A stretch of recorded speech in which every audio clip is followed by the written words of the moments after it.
rising to blast you out of your seats.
Greetings and welcome to the Canon Films offices. If you have a great idea written on a napkin, I'll give you $1 million for it. But apart from that, we are going to be into Canon Films tonight from 80 to 85. Now, it's roughly about 75 films. So we'll see how that goes. I'll just say hello to everyone. Josh, an operator, thank you for joining us, and everyone else. There may be an intermission later, but we'll see. So we'll get straight in. Who knows of The Godsend? Obviously, everyone's favorite, since it's the most terrifying story since The Omen. Now, The Godsend is a 1980 film released on January 11th from Canon. And it's a horror film. A British horror film directed by Gabrielle Beaumont. But there you go. Apart from that, I know of no one in it. There's a Pleasance, but it's Angela Pleasance, and it's based on the 1976 novel by Bernard Taylor. So that's about it, as in details. So probably don't even know it. It doesn't look familiar to me at all, but here's the that's the US release. But it's still not ringing any bells. But most of all these details come from the book by Austin Tronick, the Canon Film Guide, Volume 1, 1980 to 84. And the link is in the description and at the bottom of the chat there. Good evening, Ramon, Professor, and Michael Myers. So that's it. And yeah. Oh, Blue Iris has heard of it. So, well, that's good. So let's try number 2 tonight, which is Hot T-shirts. This is more the level here, right? Instant sex appeal. Just add water. So,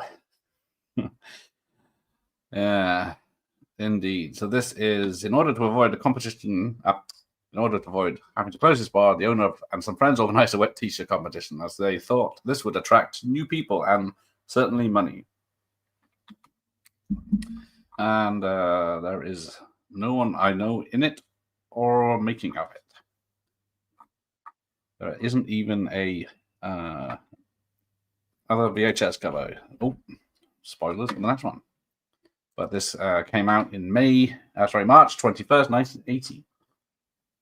I did see it a few weeks ago, actually, but it's not that saucy or that funny. The picture is very off-putting. It's not even. Yeah, there you go. Dead Pants heard of Godsend. Nothing. Pretty meh. There you go. Hey, Joshua. But yeah, it's definitely. Well, it may have been before Porky's, but yeah, apart from some wet T-shirt ladies, I think that's about all you get. Whereas when we get to the Happy Hooker Does Hollywood, which is the first film on this list that's a sequel by Cannon, where they didn't do the original. The Happy Hooker Goes to Hollywood, released in May 1980, is an American comedy film with Phil Silvers, Adam West, Chris Lemmon, and a few others.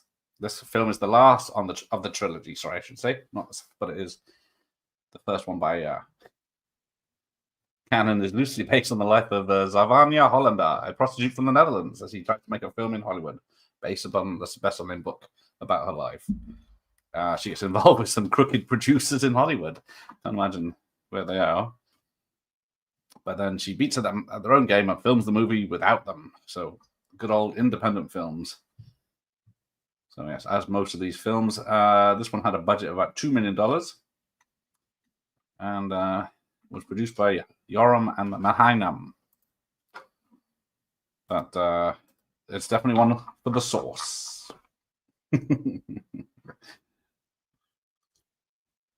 But that's the UK release. That's the US release. Quite striking. It is. I don't know about a madame, but yeah, she does host a house of ill repute. So there we go. That's the third film. We're still in 1980.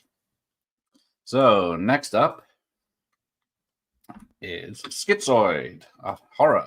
Horrors make money. Whereas this one is from September 12th, 1980. It's who's in this? It's Klaus Kinski. Yeah, yes, if anyone's Schizoid, it's Klaus Kinski. It's an American slasher film directed and written by David Paulson and starring Klaus Kinski, Marina Hill, Craig Watson, Christopher Lloyd is in it. So if I had the time this scene, I would be playing all the trailers, but that would take a while.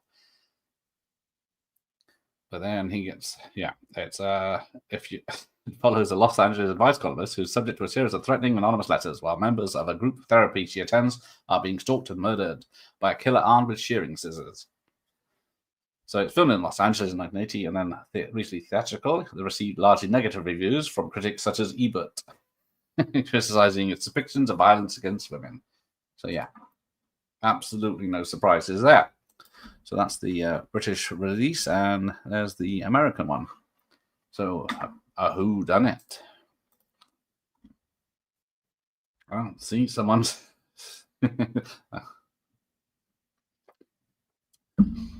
few people have seen this one. Yes, there's always stories about Kinski behind the scenes. Crawlspace is about one, yes. But that is that. A little overdone, like someone just saw Dressed to Kill and wanted the Temu version. Some bulbous latex wire, isn't it? Hey, no spoilers. Klinsky was dodgy, yes. So moving on. We get to Seed of Innocence. What is this one about?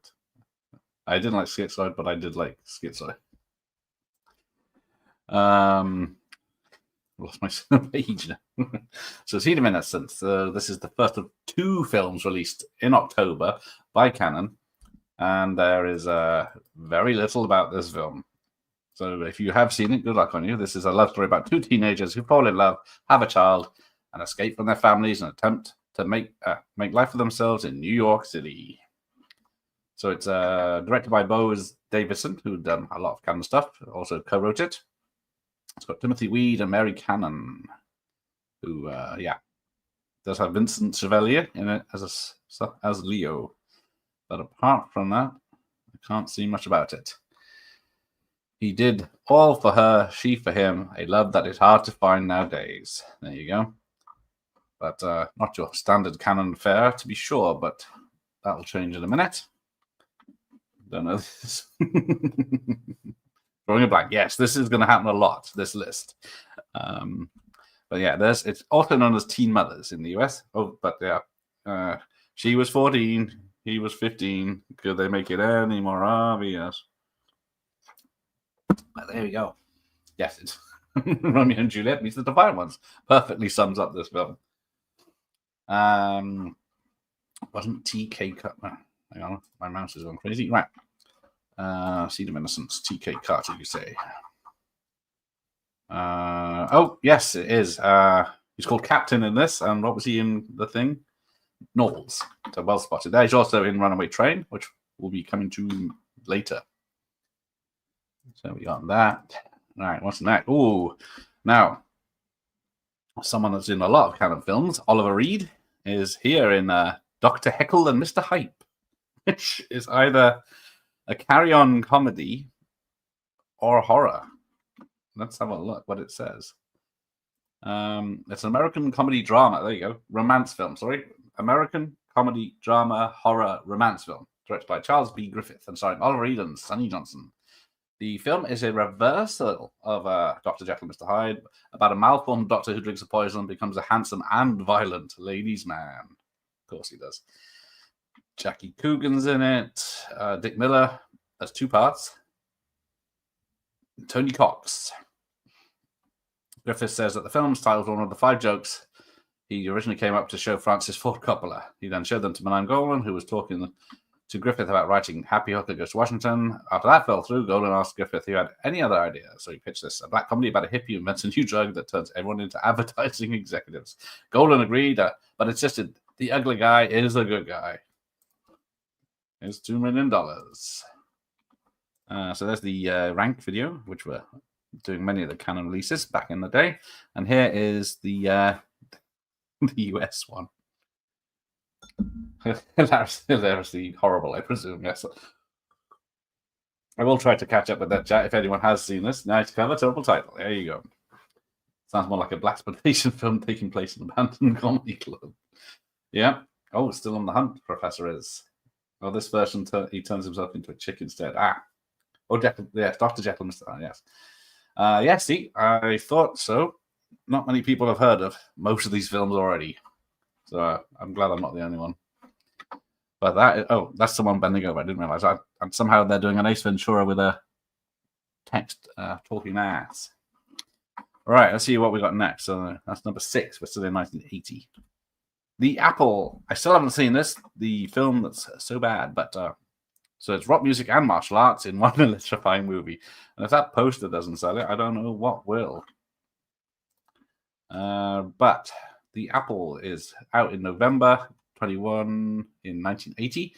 It's also called Star Rock. It's a 1980 science fiction musical film written and directed by Manan Golan. And it stars Catherine Mary Stewart as a young singer named Bibby, who in a futuristic 1994 signs to an evil label named Boogaloo International Music. It deals with themes of conformity versus rebellion and makes use of biblical allegory, including the tale of Adam and Eve. So principal photography took place in late 79 in West Berlin. The film was panned by critics and to be considered one of the worst films ever made. What do critics know? There's a lot of films on this list that are beloved. Yes, it's not that bad. There you go. This might be one of their gems. Yeah.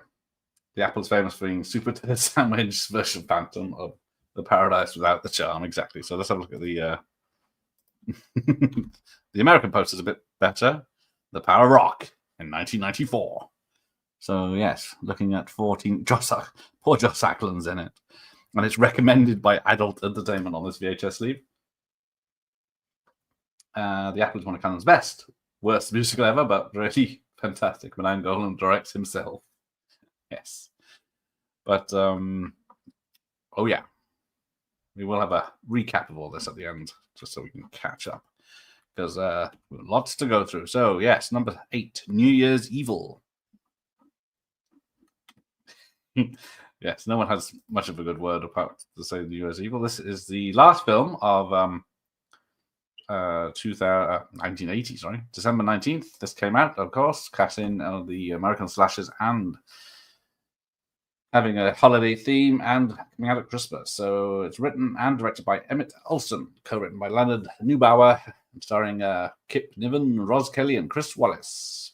The plot follows a Los Angeles punk rock and new wave show host who receives a series of phone calls during a televised New Year's Eve bash from a killer, warning of impending murders as he plans to exact his revenge as New Year's Day dawns on each time zone in America.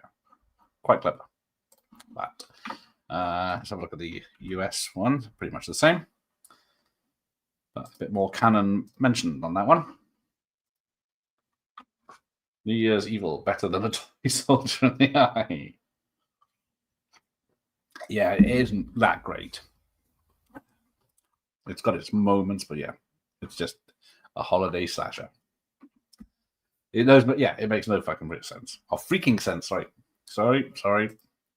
That's on me. But yeah, that's 1980s. So that's 8 films in 1 year. They've knocked out a couple of $1 million each. So probably, and like we said, we only know.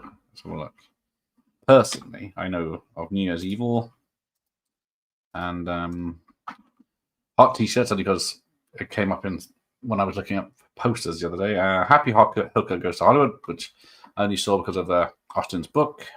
Schizoid I've seen before. I've never seen Seed of Innocence, nor Dr. Heckle. Good luck finding it. The Apple. But then we get into 81. Not seen this slash. There you go. See, I'm educational. I'm trying not to swear as well, but it always fucking happens. Right. Bubblegum. I see. Hot bubblegum. So those lemon popsicle boys are at it again. And there is some nudity on this one, so might be a good one. But yes.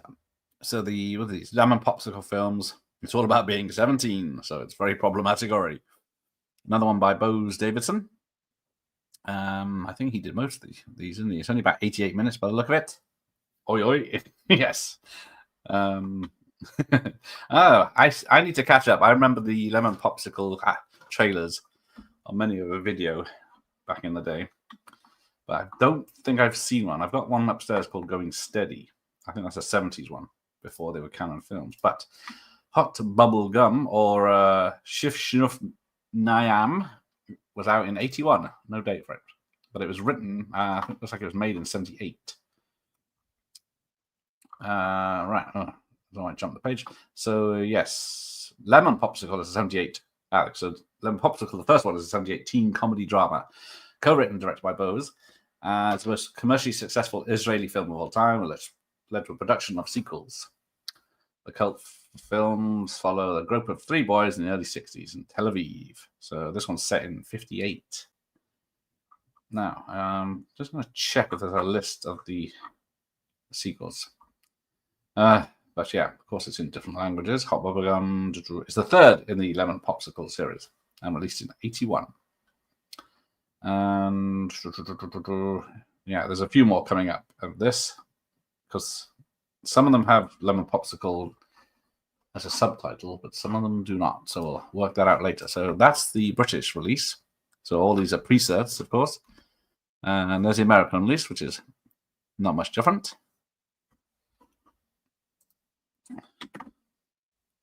Yeah, the first one was remade as the last American version. Same director too. That will be coming up later. Sticky Memories of Hot Bubblegum. I'm not surprised. It looks good. Not reading that out. Private Popsicle, I think, is coming up. But yeah, that's the first of many of these films. But I need to check them out at some point if I can find them. So next we get to Silent Night, Bloody Night, which does have a good poster. I think this is the US poster, number 10. So it's also known as Death House.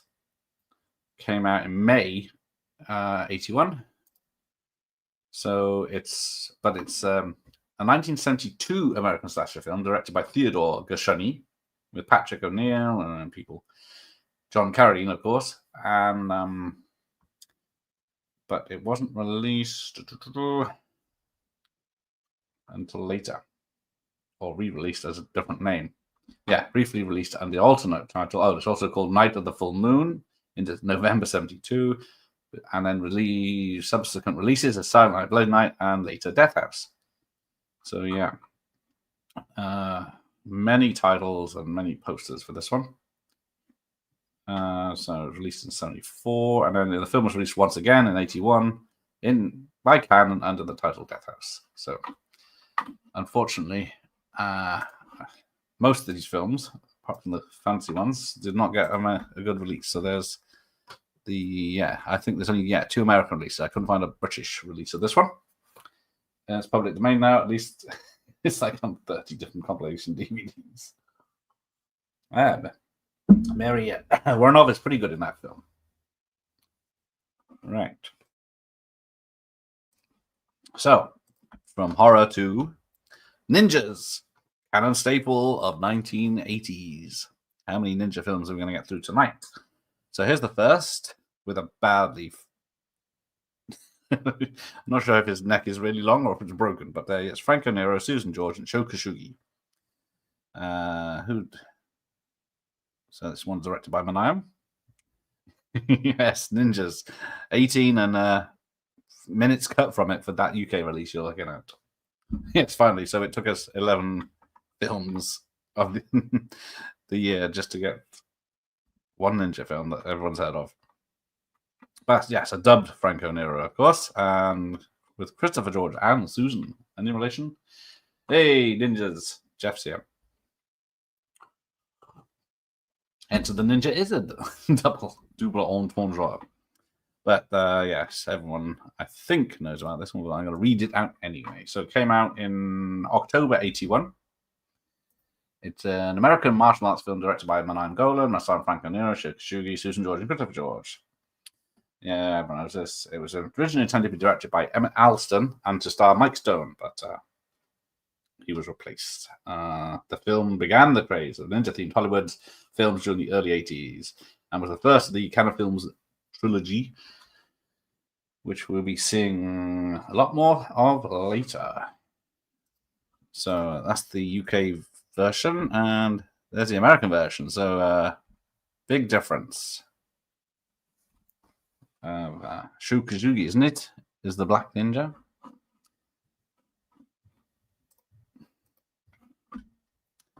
Didn't do his own voice either, yes. Yes. Jeff's very used to Nero being dubbed. I don't know. If you can find a film with him not being dubbed, good luck. Oh, maybe. I think Die Hard 2 might be the one. There we go. So that is ninjas. Please, right. Let's have a look. So yeah, that's ninjas, and then on to boxing with Body and Soul. So this is released October 9th, 1981. Body and Soul is an American sports drama written by and starring Leon Isaac Kennedy and co-starring Jane Kennedy, directed by George Bowers. It is a remake of the 1947 film of the same name. So Leon is a boxer who plans to study medicine, but with his ailing sister in need of costly care, he decides to earn a living in the ring. His rise is rapid, but Leon's newly extravagant lifestyle threatens his relationship with his girlfriend, Julie. As Leon approaches the sport's highest echelons, he faces increasingly tough decisions that test his loyalty to his family and himself. Muhammad Ali is in it as himself. I think that's about it. Jimmy Lennon is himself, whoever that is. I'm a bit out of touch, but that is all they wrote about that film. Okay. Ali is in the... the My Mouse might show you. There he is on the bottom left of the cover. It's not the only boxing film in this list. Oh, of course she's topless. But there's the American one.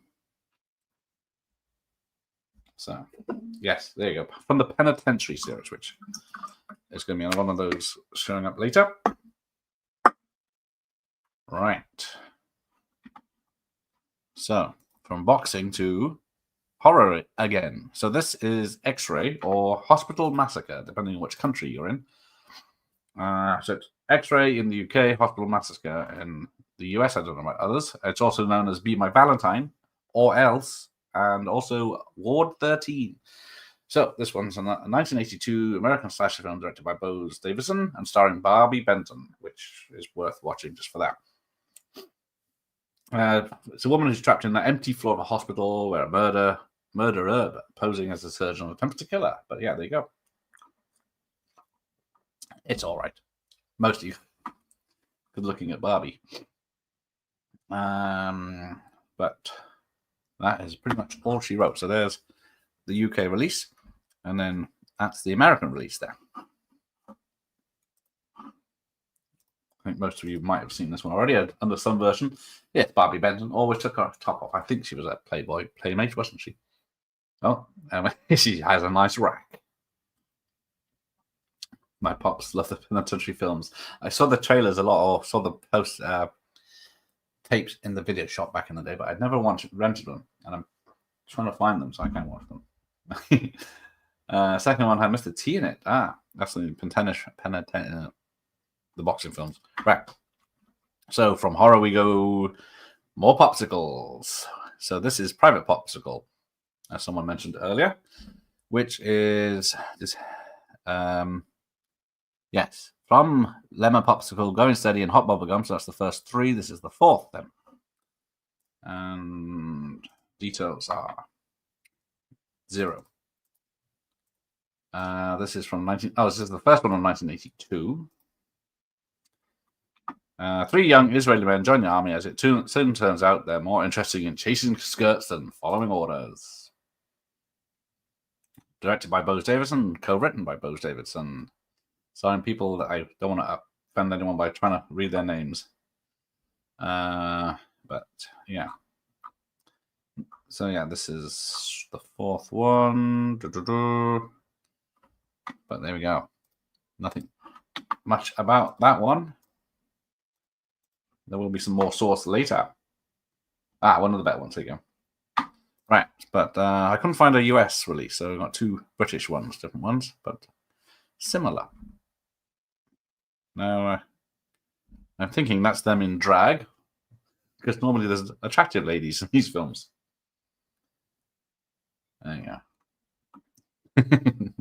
Yeah, so typical men, basically. Yeah, wanting to chase skirts instead of being told orders.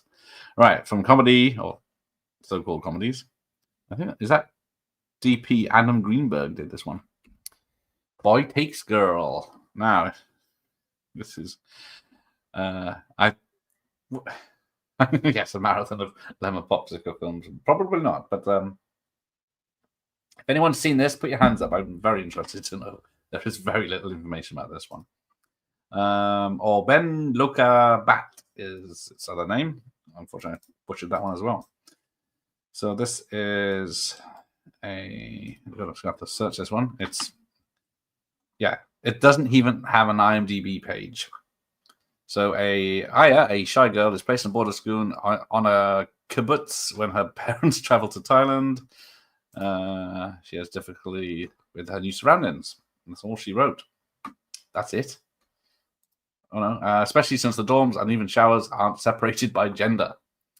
Yeah, I'd avoid this one if I was you. But it could get you on a list.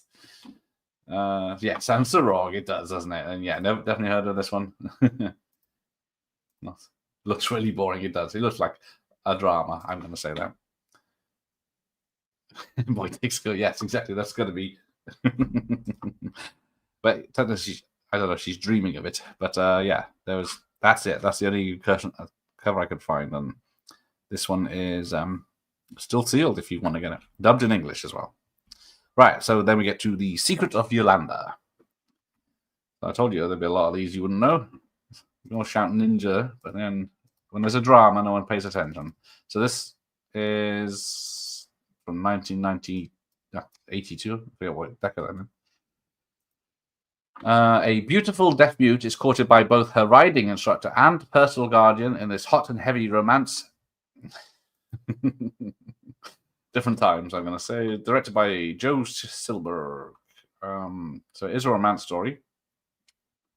Again, I think it's filmed in Israel and filmed, a lot of Israel actors, which I'm not going to upset anyone with their names.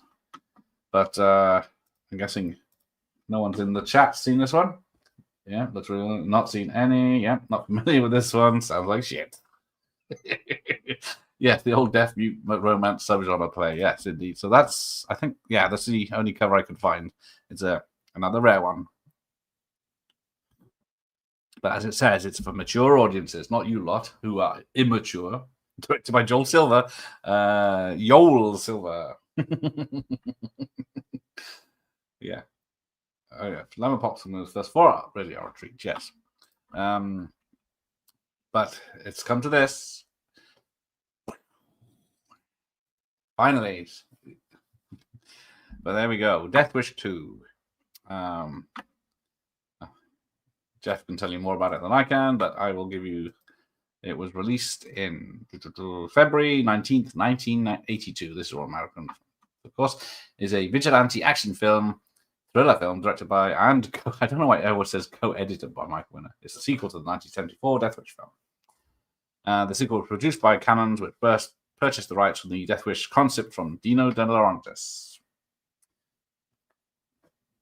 Canon executive Menahem Golan was planned to direct the film, but Winner returned on Bronson's assistance. And then soundtrack by Jimmy Page, la la la la la. It earned $29 million during its domestic theatrical run. I might say the budget was $8 million, so technically a big hit. Back then, that was considered a big hit. Anyway, I think there's not much more I can say about that you don't already know.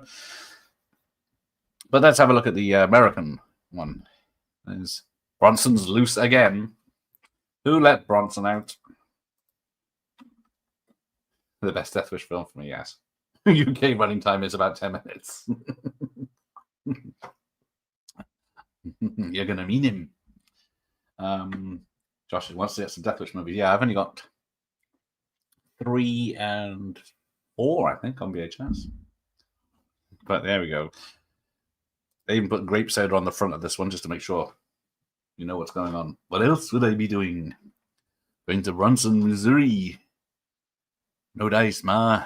Anyway, so back to the type of things you people like. So this is one of the many Sylvia Christel films that we'll be looking at tonight. And of course, she doesn't have clothes in any of them. But this is, I don't know how many versions of Lady Chatterley's Lover there have been, even since this film. But this came out in May 7th, 1982. The poster, the American poster, is the same as the top left picture there, but her arms are down so you can see her breasts.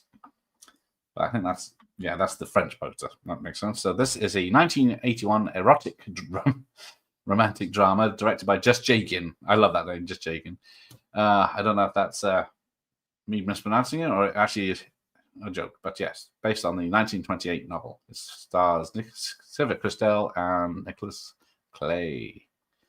Bill Clay, sorry, I should say. It says Anthony Head's in it from, is that the guy from Buffy? So, again, budget of up to $2 million, and made more in France than anywhere. So, yeah, it came out in France in 81, United Kingdom 81, and West Germany 82. So there's a lot of films that came out in different parts of the world, many different types of the year. But if you like Sylvia Christel, you're surprisingly boring and unsexy, yes. I think that, yes. Josh picked that one up. Yep, due to Electric Boogaloo documentary. So, yeah, so if you get a chance to watch the 2 documentaries, The Go-Go Boys and Electric Boogaloo, they are worth a watch if you'd like Canon films or are curious to know what all the fuss is about. Crinkled sleeve, yes. Yeah. So let's have a look at the US poster. A bit more safer, a bit more romance, I think. So yes, we go from smut to more smut. Well, this is, like everyone says, is a remake of the first Lemon Popsicle film, but this I haven't seen the first one, but I don't know if the first film takes a handbrake turn halfway through being a sex comedy about teen boys to a very serious drama.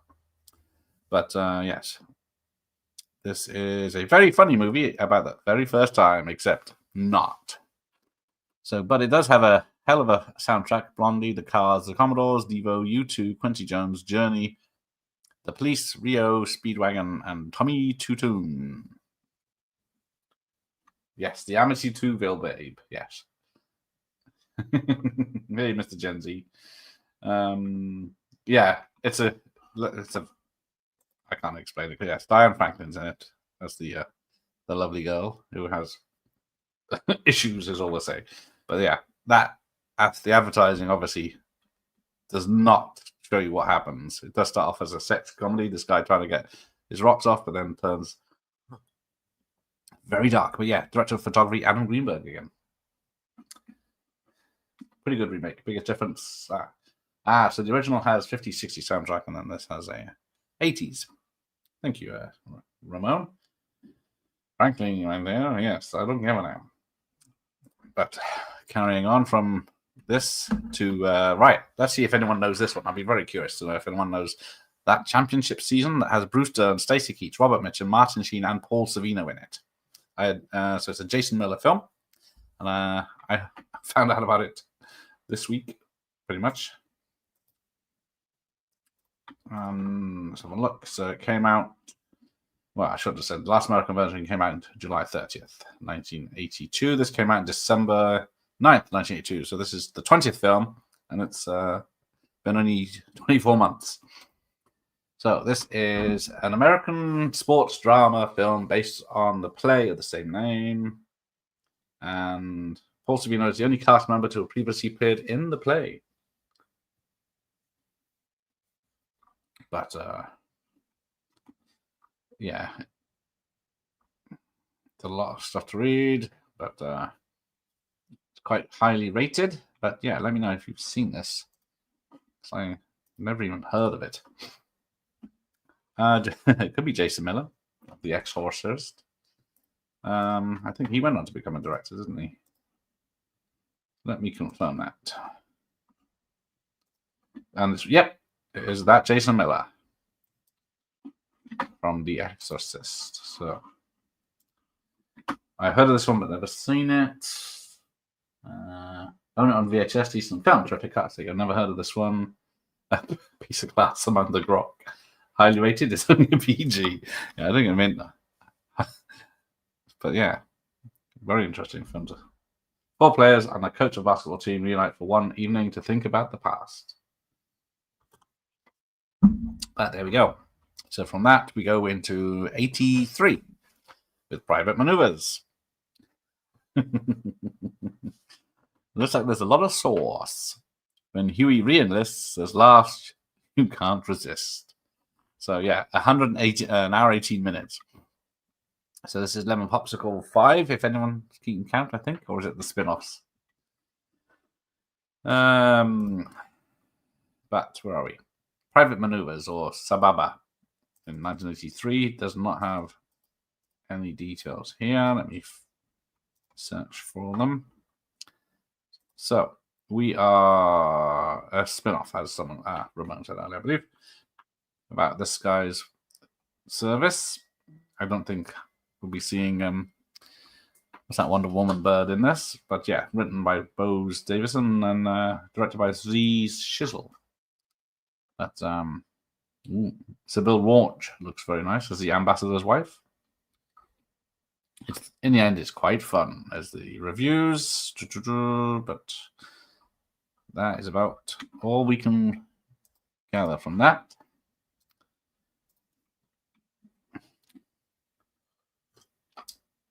I'll take some chips with this sauce. There you go. They always look saucy, but rarely deliver. That's a shame. But let's have a look at the other poster. That's about it. Adam Greenberg again. Is that the one that did Terminator 2? Or am I just going crazy? Right. So what's next? Lou Ferrigno, who turns up in a few of these, and Sybil Danning, and he's the one that's greased up. But it's only a PG, so don't get excited.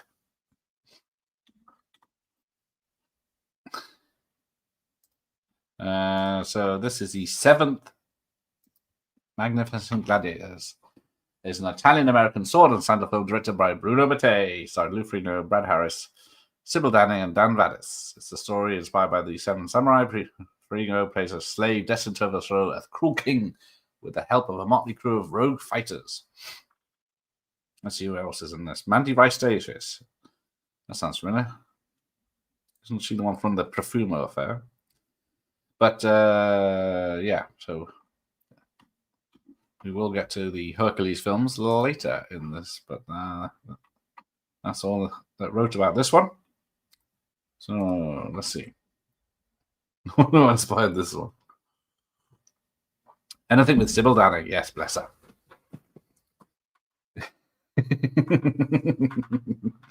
As soon as you know Bruno Mattei's name, you know what you're going in for. But yeah, same poster pretty much for the American release. Lou Ferrigno did deserve much better, yes. But then we get on to Adventure Time with Treasure of the Four Crowns. So I think I've seen this, and it's a 15, so strap in. Yes, one of the Hercules films he throws a bear into space. I can't remember which one it is. But this one came out January 21st, 1983. Action adventure directed by Fernando Baldi with Tony Anthony and Gene Quintano. Yeah. And they were producers and screenwriters. The musical score was by Ennio Morricone. It's an American, Italian, Spanish co-production. It is a spiritual successor to the 1981 film Coming at Ya. Also directed by Baldi and starring Anthony Quintana. Like its predecessor, the film was shot in 3D as part of the brief 3D revival in the 80s. Criticized as being a overly derivative Raiders of the Lost Ark, with one scene in which a character runs from a flaming boulder. So it made $4 million in the box office with no budget information.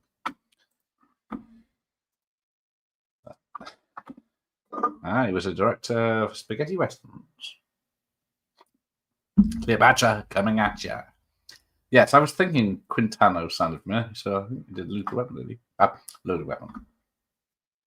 Right, so there's the American poster, and there's the British American poster. So from High Adventure, but he hates mayonnaise. It's Bronson's Loose Again. So yes, See the Man with the Clock, 10 to midnight.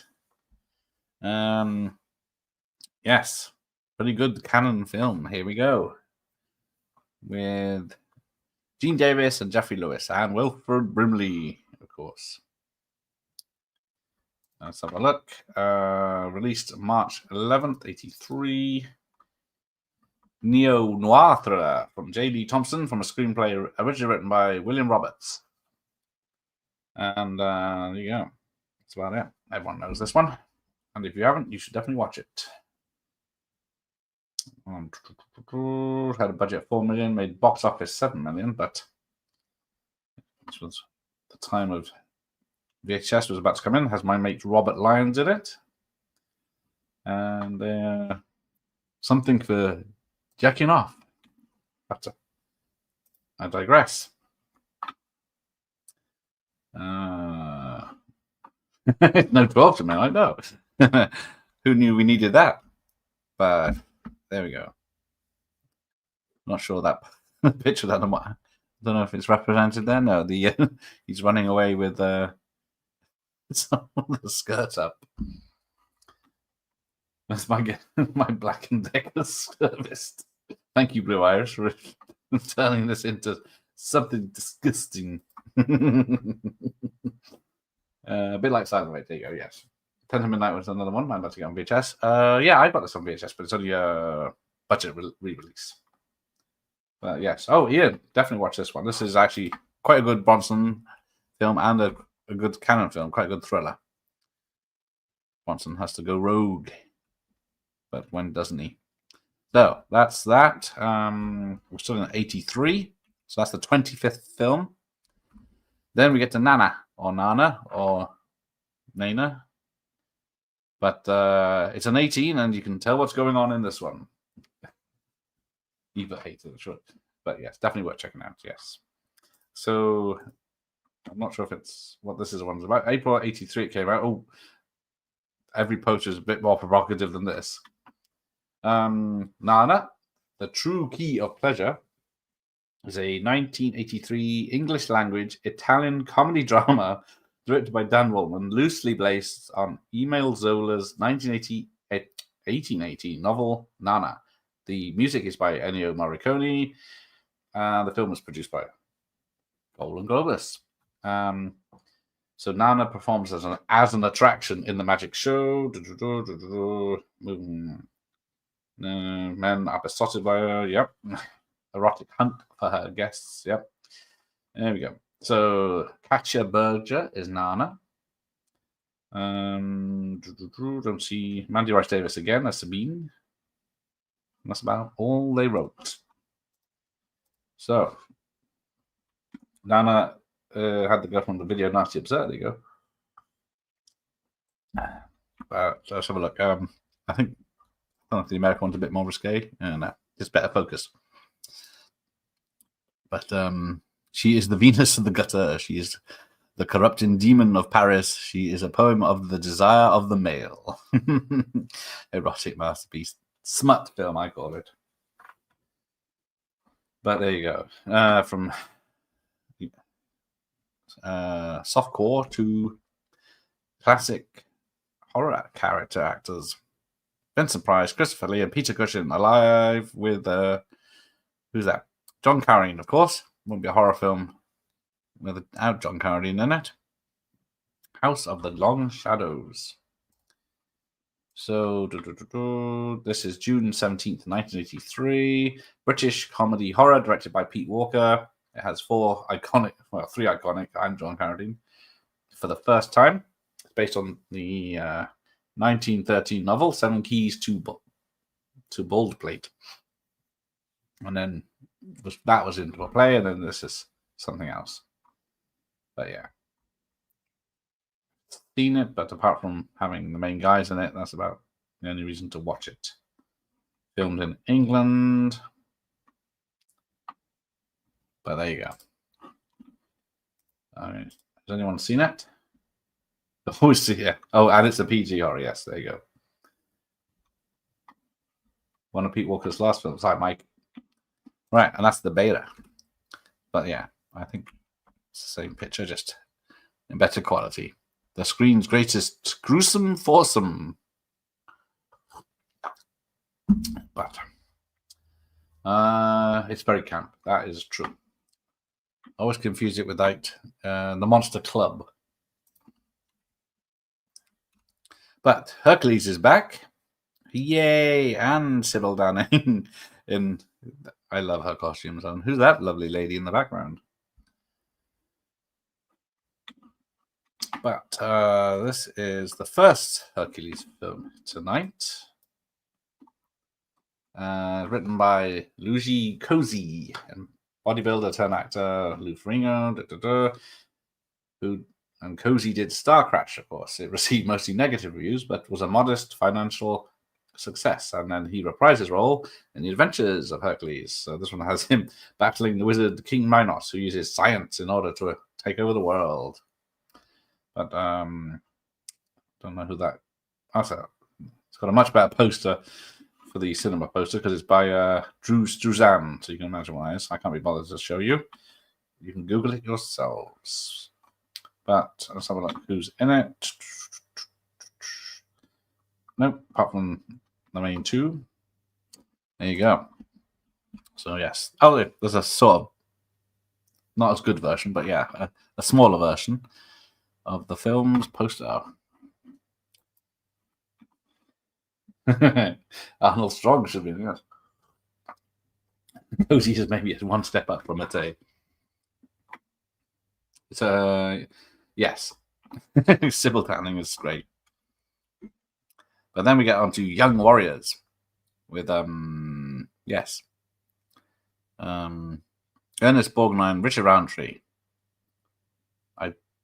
The ultimate weapon in the fight against crime. So more vigilantes. So yes. Let's have a look at this one. I've not heard of this one, so I'm curious if anyone knows this one. It is The Graduates of Malibu High. It's also known as. It's a low-budget American crime drama with James Van Patten. It was called Young Warriors in the UK. It's been so he's got fraternity and friends. His sister Tiffany is gang grape sodaed and murdered by bikers. He becomes withdrawn and violent.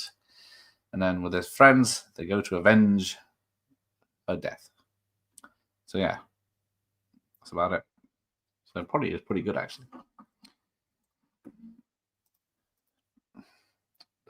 It does look like Macau on the cover, does. There's Ernie Borgnine. But yeah, there's the American cover. Never seen this one, despite some cool actors there. Good. I'm not. Hey, Double A.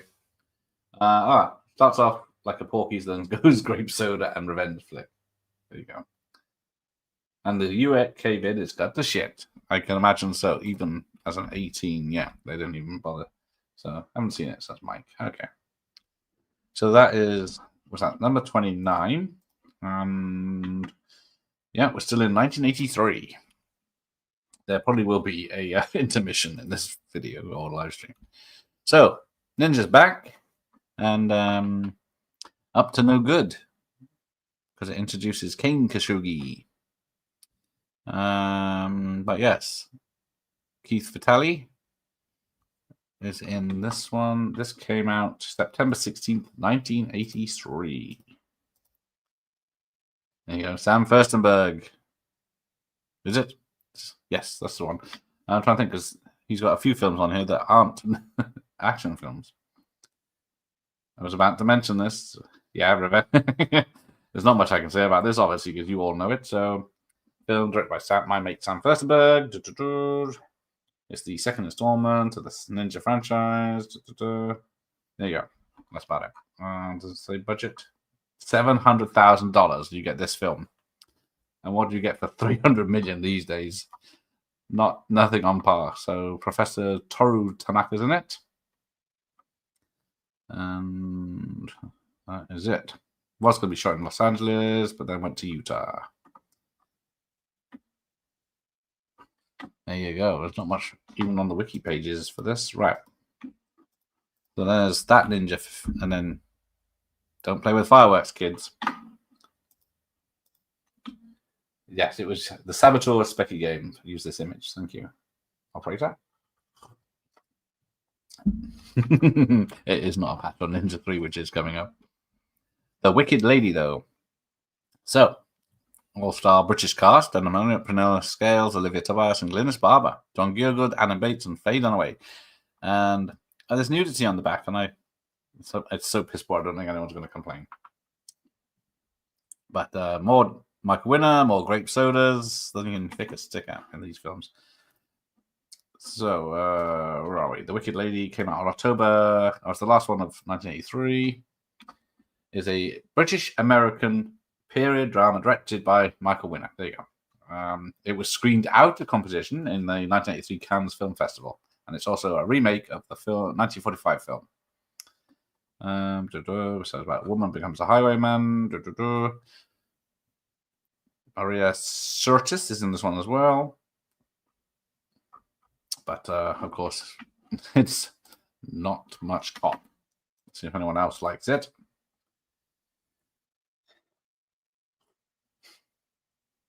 Yes, I think the two ladies, Maria Sirtis and Faye Dunaway, I think have a whipping competition, whipping each other's clothes off. So, yeah, it's very dull as far as I remember, too. It's front 18 as well. This was when it was a bit of a hack, exactly, he was. Come on, dear. So yeah, film. Right. So that's the British poster, and then a bit of a better American one, but still similar. But yeah, it's yours for $4.99 as our next rental. Then we get back to the popsicles with Baby Love. So this, yeah, so there you go. Lemon Popsicle 5, or V, to be fancy. It's only an hour and 20 minutes. Are any of these films, did someone say they're on Blu-ray or is it only DVD? So this one's directed by different people. So Baby Love is the first listed film in 84. It's got no dates. Of course, it's confused with the Supreme song. Right, there we go. Right. Baby Love. The film is about Benji, who falls in love with Bobby's little sister. They hide it from her mother, who is trying to protect her. So Bose wrote it, or co-wrote it with 3 others. We've got people I can't pronounce, of course. I think mostly the same people. Yes. There you go. Israeli Graffiti. But yeah, there we go. That is pretty much all there is about these films. Yeah, Sirius hated Whitney, but yeah, she was in at least 3 films with him, so I guess she needed the money. So yeah, so I don't think there's there's no US copy I could find. With 25 hits from the 50s. Now I think I have a soundtrack somewhere of one of the Lemon Popsicles. It might be this one because it's 50s. But here we go. We're Elliot Gould and Margot Hemingway in Over the Brooklyn Bridge, a deliciously funny love story. It's got Carol Kane, Shirley Winters, and Burt Young, Sid Caesar in it. Does anyone know this one? Because this is... Oh, sorry. I missed that one. There's something called The Big Tease. Here comes another one, which is another Israeli film from 1984, but I could not find any pictures of it at all. Candid camera with an alien spaceship in Tel Aviv. So that's why it's sort of a spin-off TV show that was put out as a film. Right, Over the Brooklyn Bridge, so, is an American romantic comedy directed and produced by Manan Golan, written by Arnold Somkin with Elliot Gould. It had a working title of My Darling Shiksa, which is a woman outside the Jewish faith. And then the film depicts a Jewish man being forced up to break up with his genteel girlfriend. Sarah Michelle Gellar is in it as Phil's daughter, who is Phil. But Young is Phil, uncredited. She is. Had a budget of $4 million and scheduled it for 6 weeks. Golan completed it in 5 weeks, $500,000 under budget. And that is literally all there is about this film on there. I'm curious, does anyone know that one?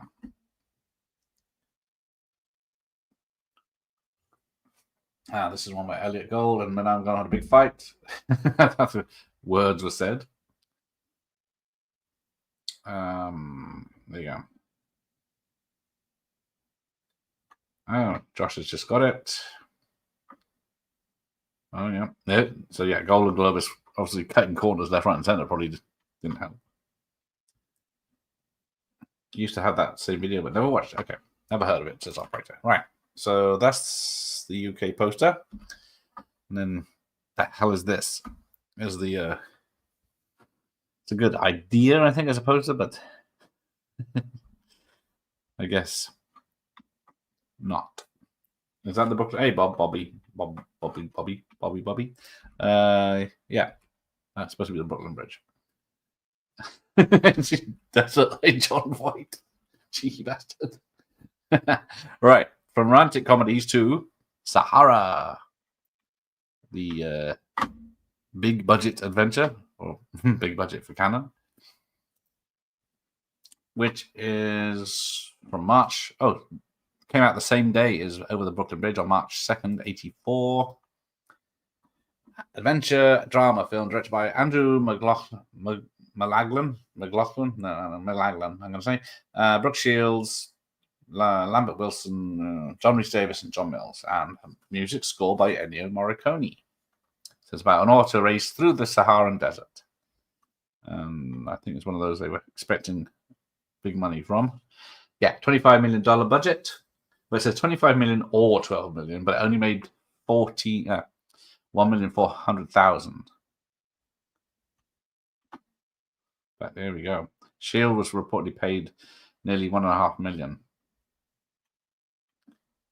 But yeah, lots of problems with the filming of it, apparently. But that's the British VHS cover, and there's the not so good US one. Hey, Dan. Yeah, you don't even have to be a billionaire to restart Canon. A few million will do it, wouldn't it? How many scripts turned up on Canon's desk that never got made? No, the Morricone score is the best thing about this. It is watchable. I will give it that. I think when I watched it was watchable. It was fair enough as it went on. Oh, it's balls, Michael Myers. That's right. Let's do it. I said millionaires, just not pound people. But then we get to Break-In or Breakdance in the UK. I think this is a later re-release of the VHS. Yes. So Lucinda Dickey, Ben Loki, and Christopher McDonald on the cover. So I think that not the main guy. Was it Boogaloo Shrimp or whatever his bloody name is? May 4th, 1984. So when we get to the sequel, we'll talk about that in a minute. So yes, Breakdance in the UK or Break Street 84 in other regions is a American breakdancing themed musical film directed by Joel Silberg and written by Charles Park and lots of other people. Inspired by the documentary Breaking and Entering. So yeah, I don't know what person alive doesn't know this one, but it was a box office success with its $1 million budget. It made 38 million box office. I'm assuming that's global. It's only 87 minutes.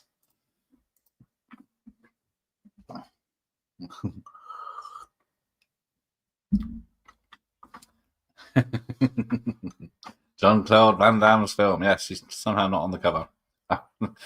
But yeah, if canon was still going in the 90s, I imagine how many re-releases this would have got as a Jean-Claude Van Damme film. But yes, the great Lucinda Dickey. So this is the first of 3 films she did on this list. I think she's only done 4 proper films. Was it Cheerleader Camp being the last one? But yes, Break-In.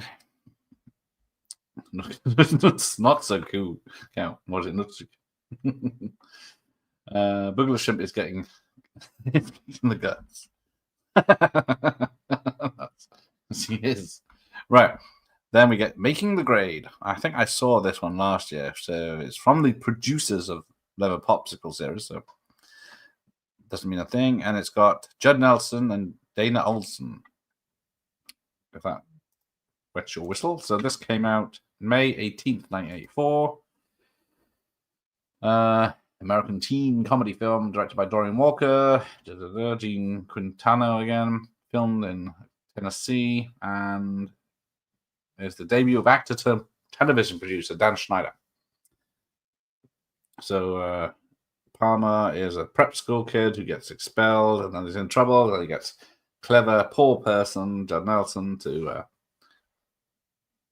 help him out at school. But Andrew Dice Clay is in this. Who else is in this? That's about it. So yeah, was under the title Last American Preppy. But that's about it. I don't remember it when I watched it being that good, but others might disagree. Let's have a look. It's okay, not very good, exactly.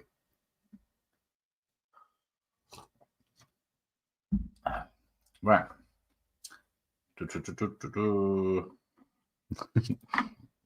But yeah, even the poster's not that good. But special value. But that's about it. Yeah, that's about it. Let's see what we get next. Right, who knows? Soldier of the Night. Now, I think this is a NARM one. So yeah, doesn't even have a link. Let me find some more information.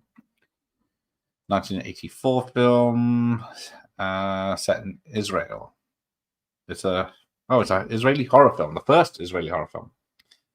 A beautiful young woman meets an attractive young man and spends the night with him. As their relation develops, we hear a series of murders that take place in Israel. But strangely, the police discover that all the victims... Wait for the link to open. All soldiers in the Israeli army. There you go. But anyone know this one? I'm curious about this. Never heard of it? Okay. Cannon didn't spend a lot of time on cover art either. Yes. Yeah. No Robert Ginty yet. That is true. But this is, I think, this is the only copy I could find. But there we go. Right, next then. Here we go. Roger Moore's his only Cannon film as a psychiatrist with his mate from Bond there. So it's got Elliot Gould again and Alan Archer. So this is the second film in the same year, I think. Let's have a look if I'm right. Naked Face, yes, June 13th, 1984, because what was it? Over the Brooklyn Bridge was March. It's an American thriller directed and written by Brian Forbes, based on the book of the same name by Sidney Sheldon. It's got Rod Steiger and Elliot Gould, and was nominated for Best Film at Mistfest. But I didn't get much out of it when I watched it, despite Roger Moore being in it. He is probably the best thing in it. David Hedison, of course, was the name I was trying to think of. There's probably people are shouting at me right now. Never heard of it? Oh. Rings absolutely. This one I've seen, I picked up recently. I pretty enjoyed it. Decent one. There you go. Looks like a 1998 horror film. Yes, it's okay. Exactly, it's okay. It's a Roger Moore thriller, but it's okay. Right, there you go. So that's it. That's the 39th film so far. How long are we in? Oh, bloody hell, it's going quick, isn't it? And let's have a look. Double check where we are. We are still halfway through 84. So still got plenty of films to go. But yes, we got an Agatha Christie one, their first Agatha Christie film, Ordeal by Innocence. Now, I've probably seen this. It's got Donald Sutherland as the star. So it came out in June 22nd, 1984. Directed by Desmond Davis, Donald Sutherland, Faye Dunaway again, Christopher Plummer, Sarah Miles, based on the 1958 novel. Also has Ian McShane, Annette Crosby, Michael Elphick of Boone, and just seeing it, Brian Glover, who you may know from Bottom and American Werewolf in London, as the Alamo joke. But I think I've seen it, but I can't be 100% sure. Let me turn off some of these tabs. Okay, let's have a look. No, actually, know of it, but never seen it. Any good? Can't say I know. Let's have a look. Better. But it's an Agatha Christie murder mystery, so if you like that sort of thing, I'm sure it does what it is compared to what would be in next week's show. What's that? That's silver coins. Oh, silver covers, yes. Yeah, the American silver covers, yeah. Pretty fancy, eh? But yeah, if you don't know that one, then you must know I'm Almost Not Crazy, says John Cassavetes, the man, his work. This is more of a biography picture than an actual film. But let's see, July 84 it came out. It's a documentary about John Cassavetes in his final film appearance, which is about the making of a film called Love Streams, which will be coming up, which is the last film he both wrote and directed. Originally released following his death in 89. There you go. Oh, that's the documentary. There you go. So yeah, there's very little about this. There's 60 minutes long about all this about this. But I'm guessing if you're a fan of his work, you might have seen it. Doco, yeah. Labyrinth 2 by Canon, yes. I've seen the other doco on Cassavetes. The one in the Criterion set. Okay. But moving right along then. Yeah, that's the only thing I could find about it. Sword of the Valiant with Miles O'Keefe, Cyril, Claire, and Lee. Yeah, Sean Connery's in this one.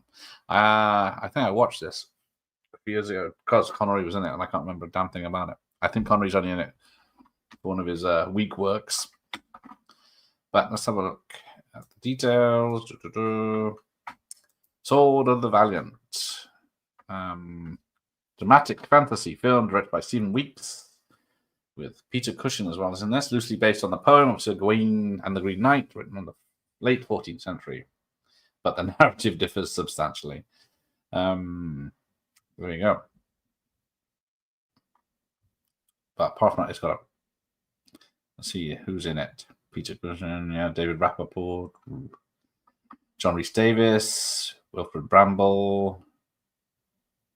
Director Stephen Weeks hoped to cast Mark Hamill, but the cousins said Miles O'Keefe. So yes, there you go. I don't remember it being much about it from It not being that good. But let's see if anyone disagrees. Oh, Ian's seen this one? No, Jeff's never heard of it. Stranded, indeed. Seen it, but don't own it. I do own an action movie monkey called The Cartel. Okay. Sean Connery Green Knight is quite a hoot in it. Yeah, I think he's, of course, the best thing in it. There's a good reason why many of us have never heard a lot of these. Yes, definitely not ninja films or Bronson revenge films. Right, so you must there. So then we get to Love Streams, which was just mentioned with Gina Rowlands and John Cassavetes. His last film, which I'm guessing is a drama. Because I did bring this one up in the there's a few of these posters I used in the Canon stream the other night. Last one, 1984 American film. It doesn't even have a genre. It's his final independent feature and penultimate directorial project. Middle-aged brother and sister who find themselves relying on one another after being abandoned by their loved ones. Oh, it did get entered in the 34th Berlin International Film Festival, where it won the Golden Bear. There you go. Who else is in this? No one I know. Oh, there you go. It's got 100% positive rating on Rotten Tomatoes, but there's only 16 reviews. Roger Ebert gave it 4 out of 4 stars. Oh, that's going to upset some people. But, yeah. Anyone? You think this cover's horrible? Wait. I don't know if that's any better for you.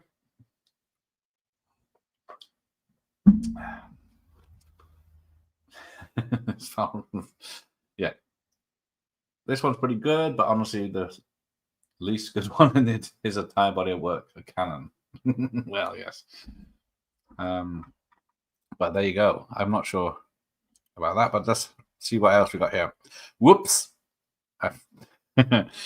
Now, John Derrick's Bolero, which I think I put it on after that stream just to see. There's about 2 or 3 scenes of sex, and once you've seen her naked most of the time, you sort of get immune to it. Yeah, Love Stream sounds like a adult material. But this came out August 31st, 94. It does have a very young where's the cast? A very young Livia de Abo and in the Altogether. Which I can't believe the film is still being released about that. But George Kennedy's in it as a butler or whatever he is. But yeah, a box office flop that was critically planned, earning 9 Golden Raspberry Awards and winning 6, including Worst Picture.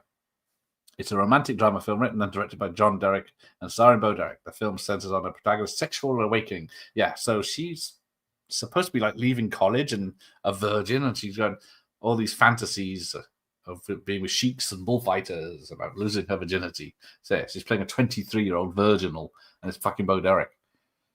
But yeah, and her journey for the world to pursue the ideal first lover to take her virginity. Sounds like a fucking parody, doesn't it? But let's see what the chat says. I mix up the Dabos too, yes. Rage Mark. Thank you, operator. And there's no Torland Dean. Dun, dun, dun. I think it plays the music, though. I think this was around the same year as the... there you go.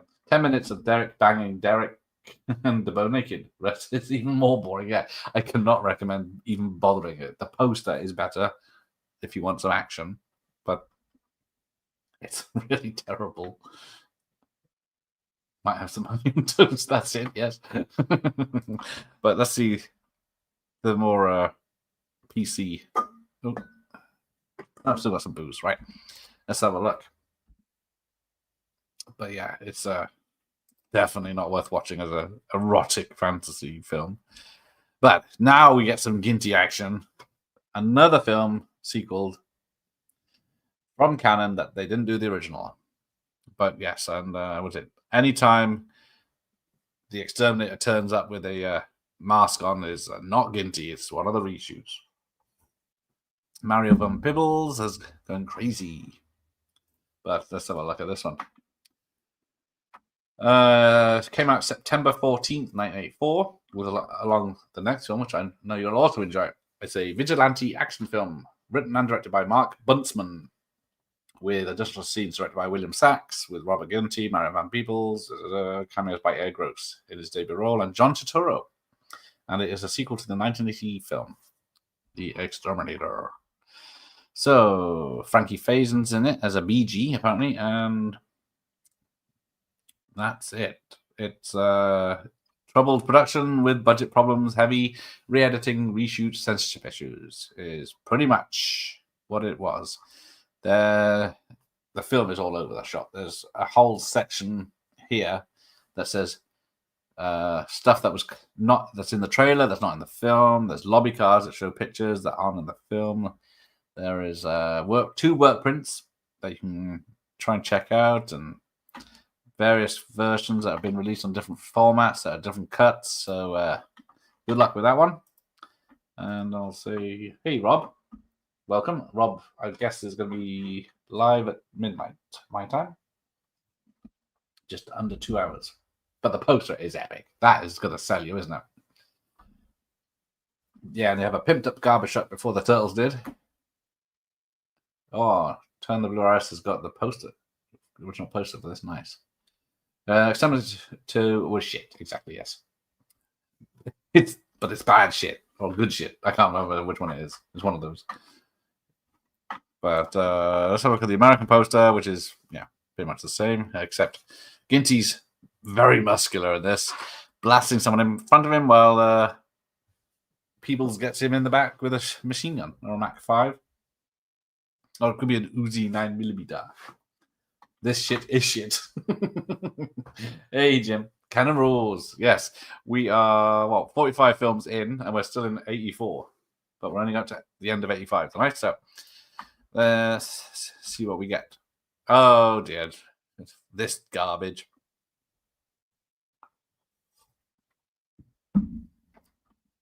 Never mind. Carrying on. Yes, this came out the same day, September 14th, 1984, in same day as Exterminator 2. Ninja 3, The Domination, if anyone can explain what's going on. It's a martial arts action horror film directed by my mate, Sam Furstenberg, with Sho Kosugi, Lucinda Dickey, James Hong, and my other mate, the late, great Stephen Lambert, who was mostly the ninja, wasn't he? But yeah, if you like, was it The Exorcist? Cross with, what was it called? Damn. Flashdance, then this is the film for you. It's got the best opening of a film ever. So yeah, edited by Michael J. Duthie, who will be familiar to some people. It had a $2 million budget and made nearly $8 million back. But it is the good shit, I think you might say. Let's have a look if people agree. I can watch this anytime, exactly. Stupid aerobics film, this one. Yeah, Flashdance and Ninja Flick. There you go. The Ninja Exorcist Flashdance film ever. Yes, if you can take 3 antics on a hairy cop hero. Ninjas. All the ninjas are gems, exactly. Mike's being a nuisance and can't stay. This is the movie that should have been called Electric Boogaloo. Yes, that'll be coming up in a minute. So yeah, pretty epic poster as well. That is, she's wearing 2 minutes clothing, but yeah, I don't know. Epic is not the word for that film. Let's see them remake this one. Yes, so Mike might be here Sunday with Fangora, so we shall see. And then we get some Chuck action with the sequel with the late great M.M. Walsh as well. So let's have a look at this one. Oh, sorry. There's a film called Forced Witness. Came out in October 84 that I couldn't find pictures for, or VHS pictures anyway. Oh, there's also a name of a band, which is it's another Israeli film. A divorced solo parent of a 9-year-old boy is called to give evidence that police say stop witnessing her neighbor's brutal assault and getting a good look at the face of the person that did it. And then she's threatened by the guy's felon brother. And then, yeah. So it's a drama. I don't know who directed it. Yeah. Ralph Rebelio. but yeah, drama thriller there. So yes, then we get to Missing Action. Came out in November 16th, 1984. So yeah, directed by Joe Zito and starring Chuck Norris. The first of 3 films that we'll be seeing over the next few weeks. So it's got music by Jay Chataway. Had a $2 million budget, or $4 million, depending on who you believe, but it made $22 million at the box office. Had an overwhelmingly negative reception from critics. It was a commercial success and is one of Chuck's popular films, and its first film with the Cannon Group. Maybe I think it's John Claude Van Damme as extra soldier, uncredited and impossible to see. So it was filmed in St. Kitts. It was supposed to be filmed in St. Kitts, but ended up being filmed in the Philippines, which is probably the start of many other films being said there. But yeah, exactly. So let's see if there's any fans of this film. Probably not. Oh, Josh has got it on beta. This is where they started hitting their stride. Yeah, I bet Ebert loved this. Oh, he prefers the second one. They are chalk and cheese, really, aren't they? Yeah, I had the beta, but I got the signed by the what was it, the writer or co-writer. Yeah, the second one's very serious until the last 20 minutes, and then it goes Rambo, doesn't it? Which you can tell why they swapped it around.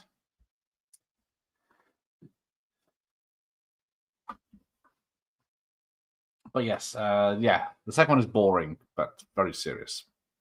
Which probably doesn't help, but yeah. Chuck's got his big guy. Oh, there's Emmett on the boat. But yeah, same poster. Yeah. But what I love about the first one, he's having a dream at the beginning, and then he's flying with 2 grenades and lands on boat. I can show off. It's my channel. He can land with 2 grenades and then wake up. Was that a dream? Did that really happen? But who knows? The third one, he blows the guy's bollocks off. He does, doesn't he? But he was up to no good. Cannon don't like people who are up to no good. Then we get to Breakdance 2, Electric Boogaloo, I think. Directed by my mate, Sam Furstenberg. Shall I get my... Oh, I'll get that down on the next one. Got a few signed Cannon things. Hey, Ace. Yeah, it's just an epic jump with these grenades. It's like, I got no bullets left. I'll just take them out with them. But Breakdance 2 Electric Boogaloo. Has a title ever been beaten? Although this is Breakdance 2, sorry, in the UK. Not Breaking. No G. But yeah. Breaking sucks, but compared to this piece of crap, it's okay. Yeah, it is the second one with a rat. Jimmy. So, what it is? I think this Breaking 2 came out in December 18th, 1984. So it just got in there. So they had 2 films in 1 year. They rushed them out so quick. But it's got Alfredo Chabadou Quinones and Michael Boogaloo Shrimp Chambers. And then apparently, rumor has it he didn't get on well with Lucinda Dickey. Was it Boogaloo Shrimp? Ice-T is in it. And so Steve Sugarfoot in Ontario as well. But there you go. Mostly negative critical reviews. Robert Ebert gave it a film a 3-star rating. There you go. It grossed $2 million in its first 5 days, and then grossed $15 million out of $3 million budget. Yeah. So it's got a soundtrack with the duo of Ollie and Jerry. And a lot of other people I don't recognize. But there you go. Breaking 2, Electric Boogaloo, the start of the subtitle craze. Although it's called Electric Boogaloo Breaking 2 in America. There you go. But it's... I'm going to try and get it down without breaking stuff, but I'll get my can stuff. Making a mess now. Got no room. Trying to find out what I got. I'm gonna get.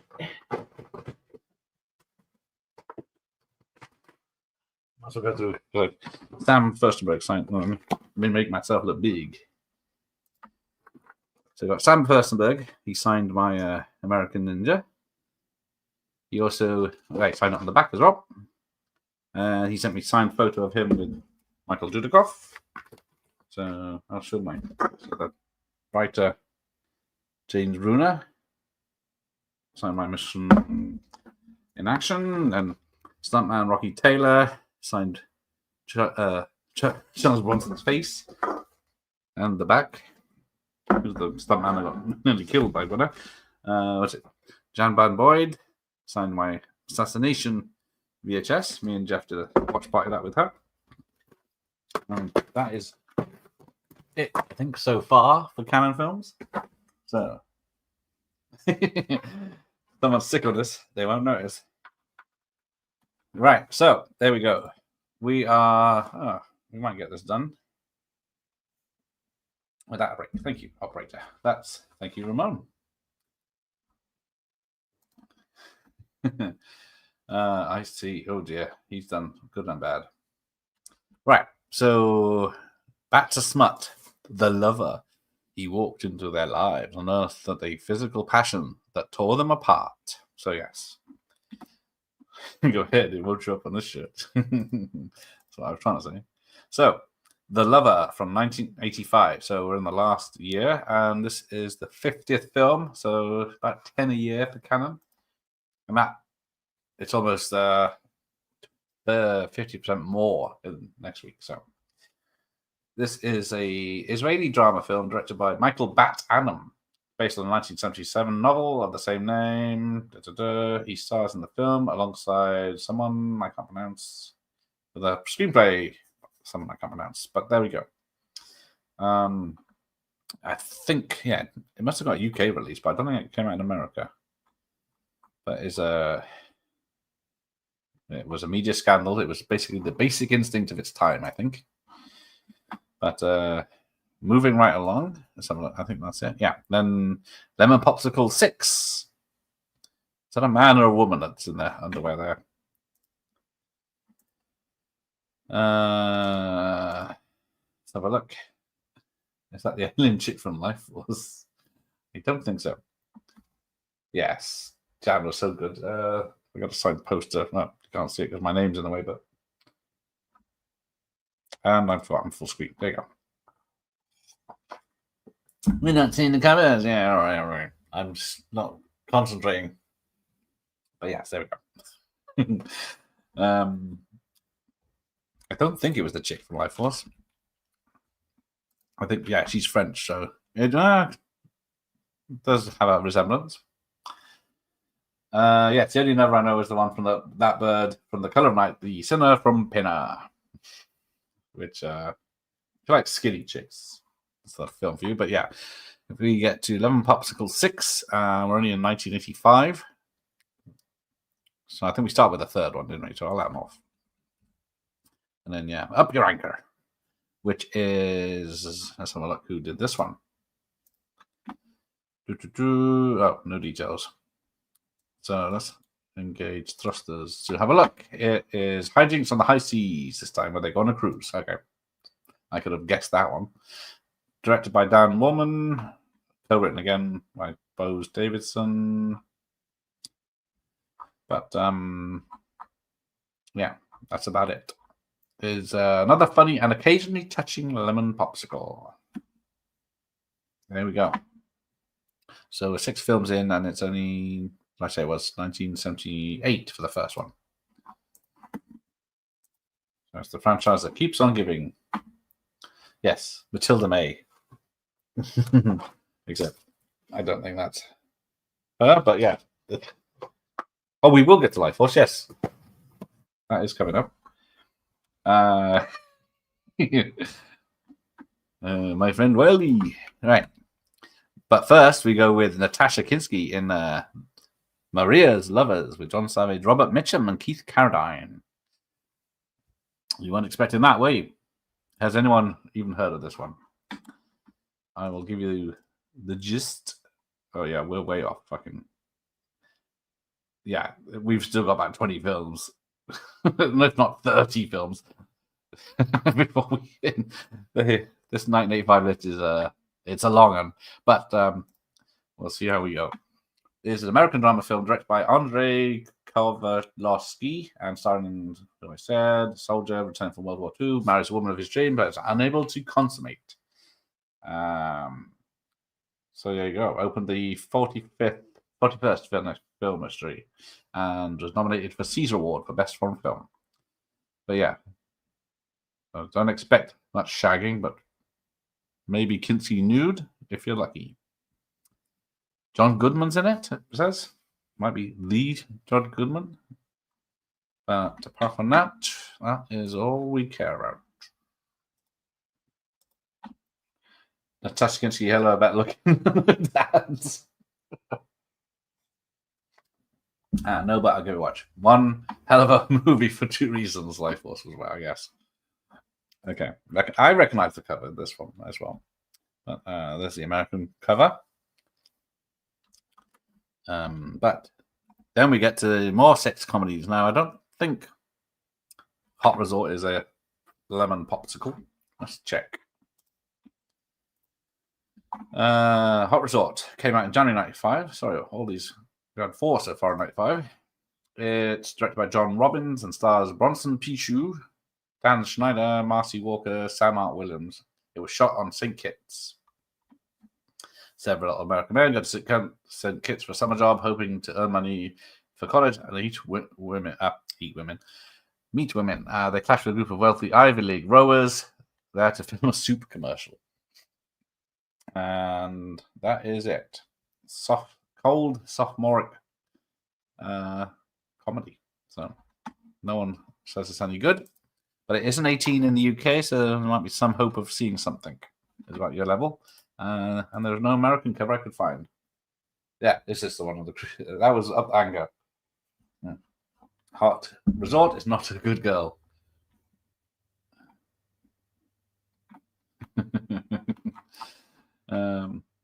Thought that was Summer Rental with John Candy for a second. Yeah, it is this very similar bad drawing. Oh, there is tits, if you can see it on the right-hand side there. If you can see my mouse. Right. So, yeah. No other posters. So then we get to The Ambassador with Robert Mitchum. I did not know Robert Mitchum did so many canon films, and I've never heard of this one. But does anyone know The Ambassador? From January 11th, 1985. It's the last film, is it, of Rock Hudson? Political thriller directed by J. Lee Thompson with Ellen Burstyn, and it is the last theatrical release because he died in October 85. So, yeah. I'm not really... yeah, there's a... I'm not reading the... It's not a summary because it's a very current political. But yes, loosely based on the crime novel 50 by it is based on the 1974 loosely 52 pickup. Somehow. I don't see it myself from the summary I read, but there we go. What that is an ugly poster, yes. So yes, the better one is in Ramon's video, but this look at the US one's a bit better. I know this one, but I haven't seen it. No, but looks ace. America, fuck you. Wish they would release some of these movies on Blu-ray, even if they are a bit shit. Yeah, the stuff that's coming out in 4K, you could think just. Yeah, Rock Hudson was very unwell. Which is odd because Canon also did 52 pickup, which will be coming up at some point. Right, so that's The Ambassador. Then we get Mission Impossible 2, the prequel, or the beginning. I was going to say it's where it is. So, what was that? Right, subtitle at the bottom. Right, so hey, Philo, never mind. Been to the Chippy. Oh, that's all right. I'll let you off. You can share some chips. So this was March 1st, 1985. Everyone knows this one, apart from it had Lance Hall directing. Yeah. But yeah, they filmed it back to back, but then had 2 different cast and crew. Oh, well, crew. Yeah, and cast. But there we go. $2 million budget, box office $10 million. So, yeah. Stephen Williams is in this one. Professor Tora Tanaka. Was he in the first one? But is this a double? Different character. But yeah, so yeah, pretty much the same as the other one. Let's have a look at the American one. Sun Tek-O as the villain after this. There you go. Still good, but not strong as the first. Miss Action Part 2, which is actually Part 1, but was so bad. It's not because it was so bad. Maybe. But yeah, it's that covers a lie. Steel Dawn director Lance Hall. Oh, I've never liked. I've only seen Steel Dawn once, I think, but I never got on with it. But Deja Vu, on the other hand, with Shelley Winters and Jacqueline Smith of what's she? Charlie's Angels. I'm sure everyone knows this one. So May '85, we get Deja Vu, British drama. Adaptation of the novel Always by Trevor Melville Johnson is a reincarnation love story directed by Anthony B. Richmond and written by Richmond and some others, and stars the people I mentioned. But that's it.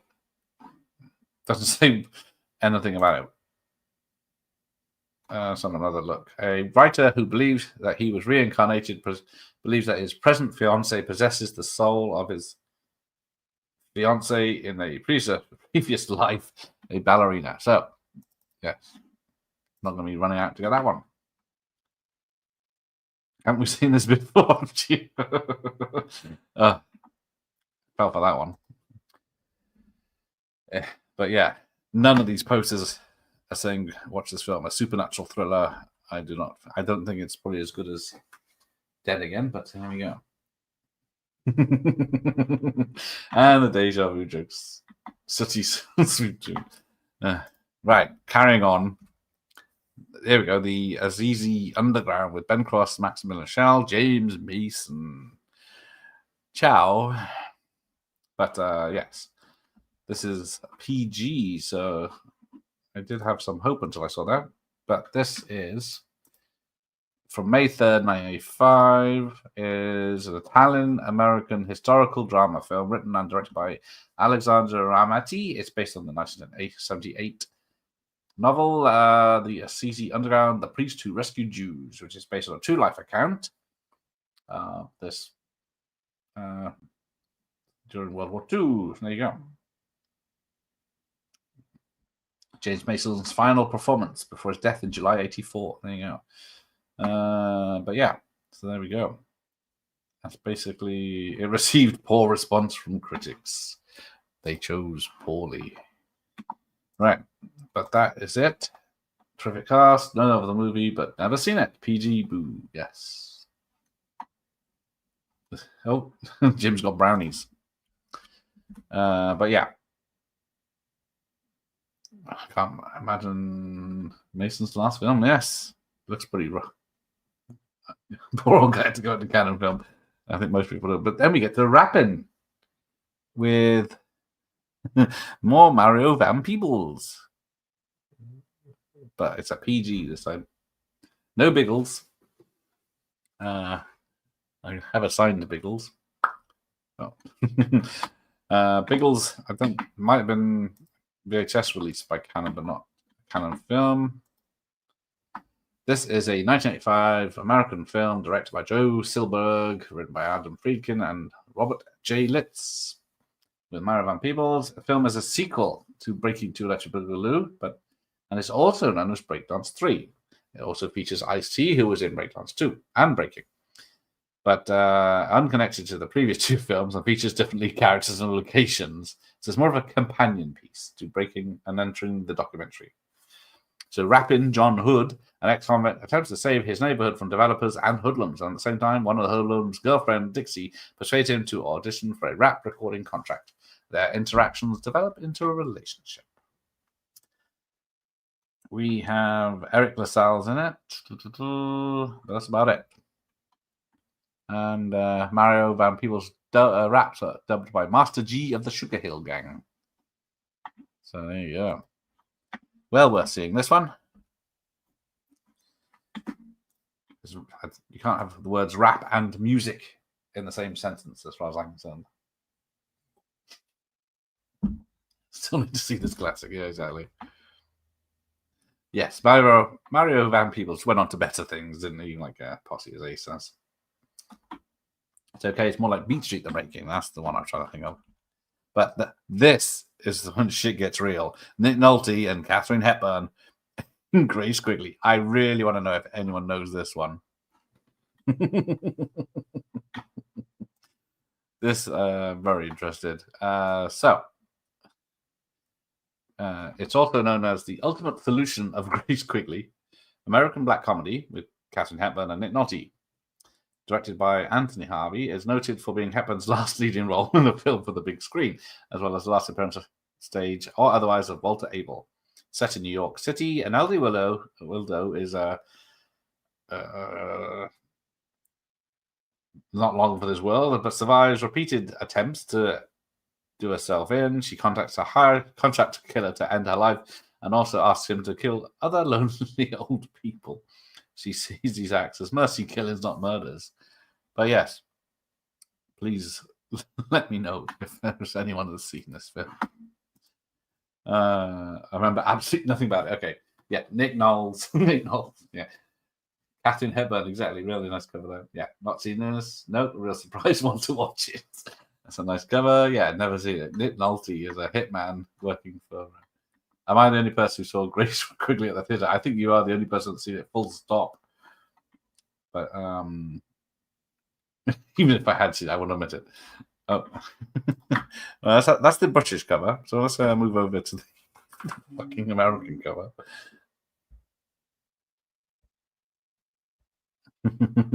But there you go. Get on Amazon now, and if you are on Amazon, don't forget to order Austin's book. He does 80 to 84, but I did 80 to 85. But yeah, people are looking for this now. Good luck. It's probably VHS only. But let me know if it doesn't. Right. Where are we? 59. So we're still going. Hot Chili, which is, So 4 college kids go to be waiters in a hotel and end up banging all the women. Next. Right. So yes. Also known as Hot Summer, directed by William Sachs, co-written by Sachs and Menahem Golan, who's credited as Joseph Goldman. It's got no negative reviews. So yeah. So I'm trying to look at a long list of names that I recognize none of them. Nope. Oh, Robert Zazar is in it, of course. But there you go. I have seen it, but apart from the MILF that gives music lessons in the nude, that's all I know about it. Oh, I've seen this one. Cellist has sex with all the guys except for that one. Yeah, all the crap canon turned out, and yeah, I still love them. Exactly. We'll go back over the list at the end, and then you'll count how many you've actually seen or like, and then we'll see. But yeah, that's the only picture I got. Then we get to Light Force, Vampires in Space. But yes, not much to say about this one, apart from this one actually is a good film. June 21st, 1985. British science fiction horror film directed by Toby Hooper, adapted by Dan O'Bannon and Don Jacobi, starring Steve Rosbeck, Felicia Firth, Frank Finlay, and Matilda May, based on the 1976 Colin Wilson's novel Space Vampires. So there's 2 cuts exist. There was an international cut, and there was 116 minutes, and then the American cut at 101 minutes. But it did generally negative reviews and was a box office failure, but has since become a cult film. So Henry Mancini did one version of it on the soundtrack. Cost $25 million, which was a lot back then. It only made 11 back. So yes, but it's well is one of those films people discovered on VHS or HBO, I'd probably say in America. Yes, great movie, great effects. Yes, this one's nice, but a bit overrated. Yeah, it's not. It's no way is it fantastic sci-fi film, but as a late night horror film that's 80-something minutes long, you can't go wrong.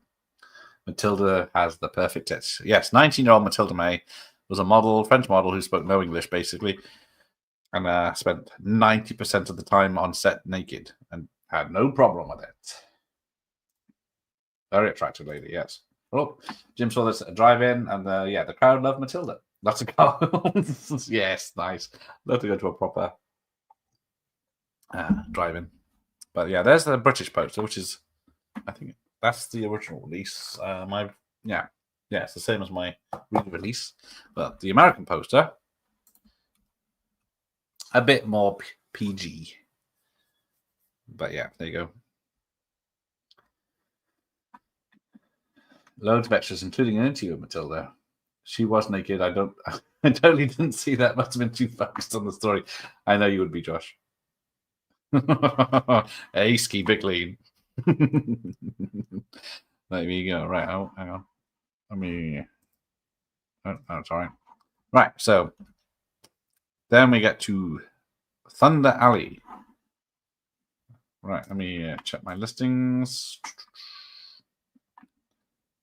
Oh, yeah. This is the last film of 85, so we are nearly done for tonight. Right. And then we'll have a recap. Like course. Matilda's near me in August, still on the fence whether I should go. Yeah, the trouble is, what do you say? But this is Thunder Alley, who is... Yeah. Oh, piece of shit. There you go. Sorry, I don't need to carry on, but I will. August 1st, 1985. And I've realized I've made a mistake, but we'll carry on. Actually, we are going to carry on because, yeah, they put a 1986 film in the list of 85, so there's a typo on Wikipedia. So we're going to carry on. Right, Thunder Alley is an American drama film written and directed by J.S. Cardone, starring Leif Garrett, Roger Wilson, and some other people, and Clancy Brown. So it was released August 1st. It's about a musician. I don't think there's not much interesting to say about it. But dreaming of getting that big break. And there's the American poster. There we go. Yeah, looks like Eddie and the Cruisers. Yeah, another Doom Entendre.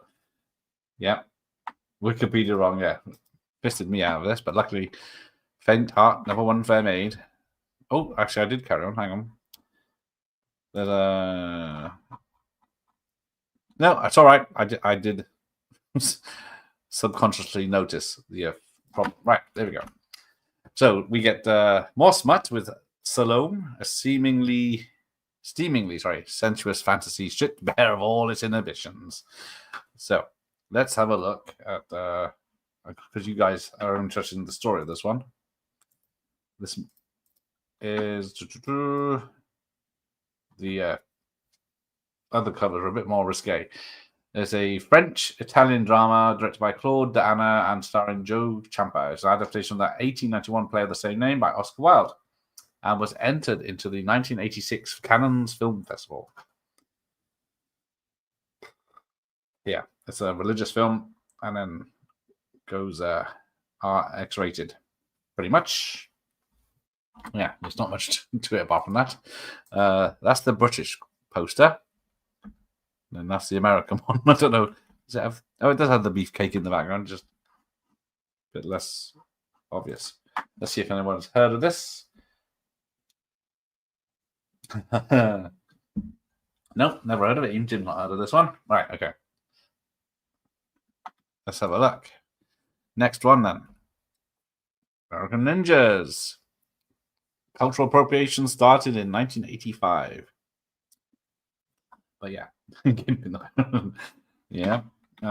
So this is August 30th, 1985. Martial arts action film directed by Sam Furstenberg. So this is the fourth ninja film in this list already. I'm already 5 years in.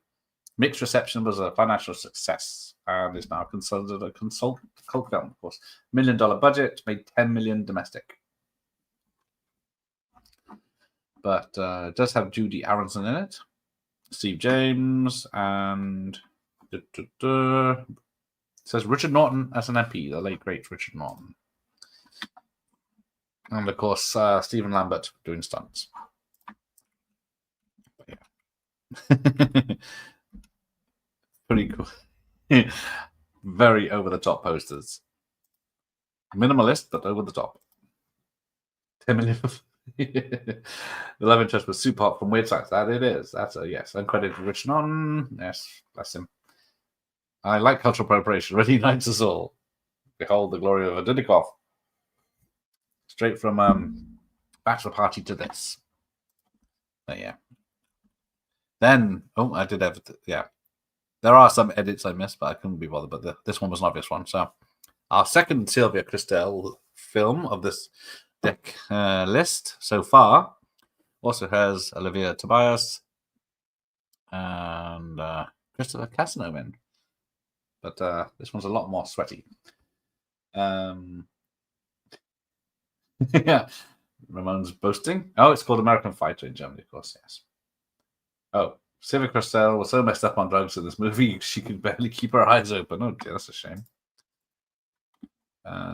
So, yes, Mata Hari, based on the, World War II spy. Erotic biographical film directed by Curtis Harrington. An exotic dancer who was executed for espionage during World War I. There you go. But, or was she? But yeah, the fictitious love triangle she has with two intelligence officers, a French one and a German one. But yes, you can guess the ending. Budget was less than $5 million, but yeah, doesn't have anything else to say. I wish I had half that energy in the boudoir, says Christella Mattinari. Yeah, got it. Lots of censor issues, and as a remake of many other films. It's called Mata Hari. Right. I know everyone's just going to watch it anyway, because it's got tits. Softcore was a very soft option back those days, yes. Too much bush to see anything. That is also true. But yeah, there's the American cover. Bit safer. Yeah, Electric Boogaloo is a great doc. Hard Rock Zombies. I keep meaning to track this down. Makes Thriller look like Airplane. Oh, I thought you watched Mata Hari everybody. This is from September 1985, an American comedy horror directed and co-written by Krishna Shah, with no one's name I noticed. That's even got blue outline. Members of a heavy metal band are murdered by a music-hating Nazi cult. Then they are accidentally brought back to life as zombies through song lyrics copied from a medieval grimoire. When the band attempts to perform their music again, their song creates more zombies. So, sold. But let's have a look. No details. Heavy on story. There's no one. Yeah, film was made in 1983. Didn't come out till 1985. But that is it. Let's have a look at the other poster. That's a pretty better poster. That's right. Never heard of this one. Okay. There you go. But yeah, worth checking out, I'm sure. Because either no one's seen it or knows of it. But then we get to War and Love. They fought their way out of hell. So who's in this? Cara Cedric. Isn't that Mrs. Kevin Bacon now? Or am I wrong? Yeah, how can that be a comparison? So War and Love came out September 13th, 1985. Yeah, we still got a big list of films coming out here. American drama directed by Moshe Mizrahi, written by A.B. Mann, Cara Cedric, Sebastian Canales, David Spielberg. Yeah, that's all there is. Jake is a Jewish miraculously manages to survive World War II in Nazi-occupied Poland. They subplot Jake's story, which involves a love affair with hailing and the German soldiers' repeated attempts to kill him is a tale of how young kids in Warsaw Ghetto devise their own method of fighting oppression. Sounds charming. But there you go. I'm sure that's on everyone's list. Write that down. Another one, yeah, doesn't ring a bell. Never heard of this one. Nope, not seen it. There you go. Yes, he's quite offensive these days to have a love story around this. Right, there we go. Then we get to Double Mac 10's Chuck Norris Christmas film, Invasion USA. Another Joseph Zito. What is it? Missing Action was 84, wasn't it? So yeah, this is his next film. Invasion USA came out on September 27th, 1985. But yeah, if you haven't seen it, watch it. It was, well, we'll get to Avenging Force next week, which was the sequel, technically, but with Dudikoff. Richard Lynch is the bad guy, so you can't go wrong with that. Billy Drago's in it. He'll be not appearing later on. That's a 90s film. Part of the 6-film contract Chuck signed with Canon Films. And Norris got the idea after reading an article in Reader's Digest that hundreds of terrorists are running loose in the United States. I wonder what he thinks now then. Right. Let's see. I'm sure there's fans of this. Chuck did quite a few stunts in this. Yep. It's definitely him. Hey, Larry's here. One of the best films ever. Right there. That is it. That is epic. Denim, open top, Mac 10 strapped to his. Gonna be a fucking pain in the ass to reload those. Not that he needs to. Invasion is my favorite Chuck Norris film, and not even close. Richard Lynch is one of the greatest villains ever. That is also very true. Just forget the American one. Yeah, just the same poster, just zoomed in a bit. Sequel to Invasion USA, Avenging Force. That's true. Greatest ending ever. Chuck kills a guy with a bazooka. So yeah. Also, that happens in another 1985 film, kind of film we'll be seeing in a minute. But then we get The Adventures of Hercules. And I don't see Sybil Danning. Chuck is so manly, yes. But The Adventures of Hercules came out October 4th, 1985. Also known as Hercules 2, The Adventures of Hercules. Sequel to the 1983 film. Yeah, more of the same. Italian cast. Shot in Rome. There you go. That's about it. That's all she wrote. But that poster. Oh yeah, there's no British one, so that's why it's so good. But yeah, only the American poster for this one. I thought it's definitely a Hercules Lufrino film, but I don't know which one throws the bear into space. I wonder if the bear. Oh, it is this one. But then we get the Berlin Affair. So we're back to the Germans. This is an Italo-German film directed by Liliane Cavani and starring people I can't even.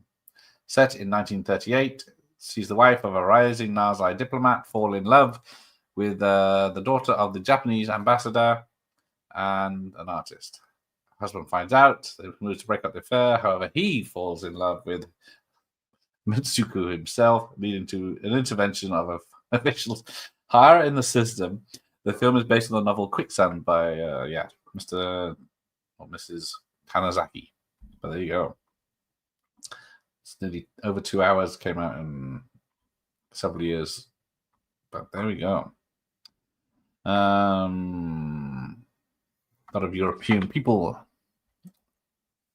Right. Let's have a look at the. Yeah, so there you go. Has anyone seen this one? Or even heard of it? You think I'm going to piss around making up fake VHS covers and synopsis of films? I told you they made a lot of films and you probably wouldn't know them.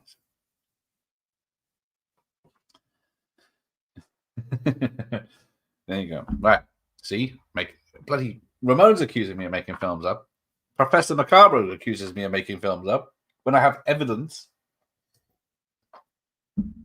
Yeah, right. Haven't heard of it or seen it. Right, fine. Carrying on. Well, you might. You're gonna probably say the same about this one. I did Ripley's Game with Malkovich, which is one of the books of Thomas Mr. Ripley author, isn't it? So Death Wish 3, November 1st, 1985, vigilante action thriller film directed and edited by Michael Winner. It's a sequel to Death Wish 2. Everyone knows it. Right. Roughly 3 to 4 years after the events of the previous film, it had a $9 million budget, but it only made $16 million at the box office. But I guaranteed it made a fucking fortune on VHS. With Gavin O'Hurley, Mirana Siratis, who she's passed, whatever he says, the best doctor in the world. But yeah, there is absolutely nothing I can add to this, is there? Best love story in a movie. Death Wish 3, nothing racist here, officer. Yeah, this one's terrific. Yeah, Death Wish 3 sounds fake to me, exactly.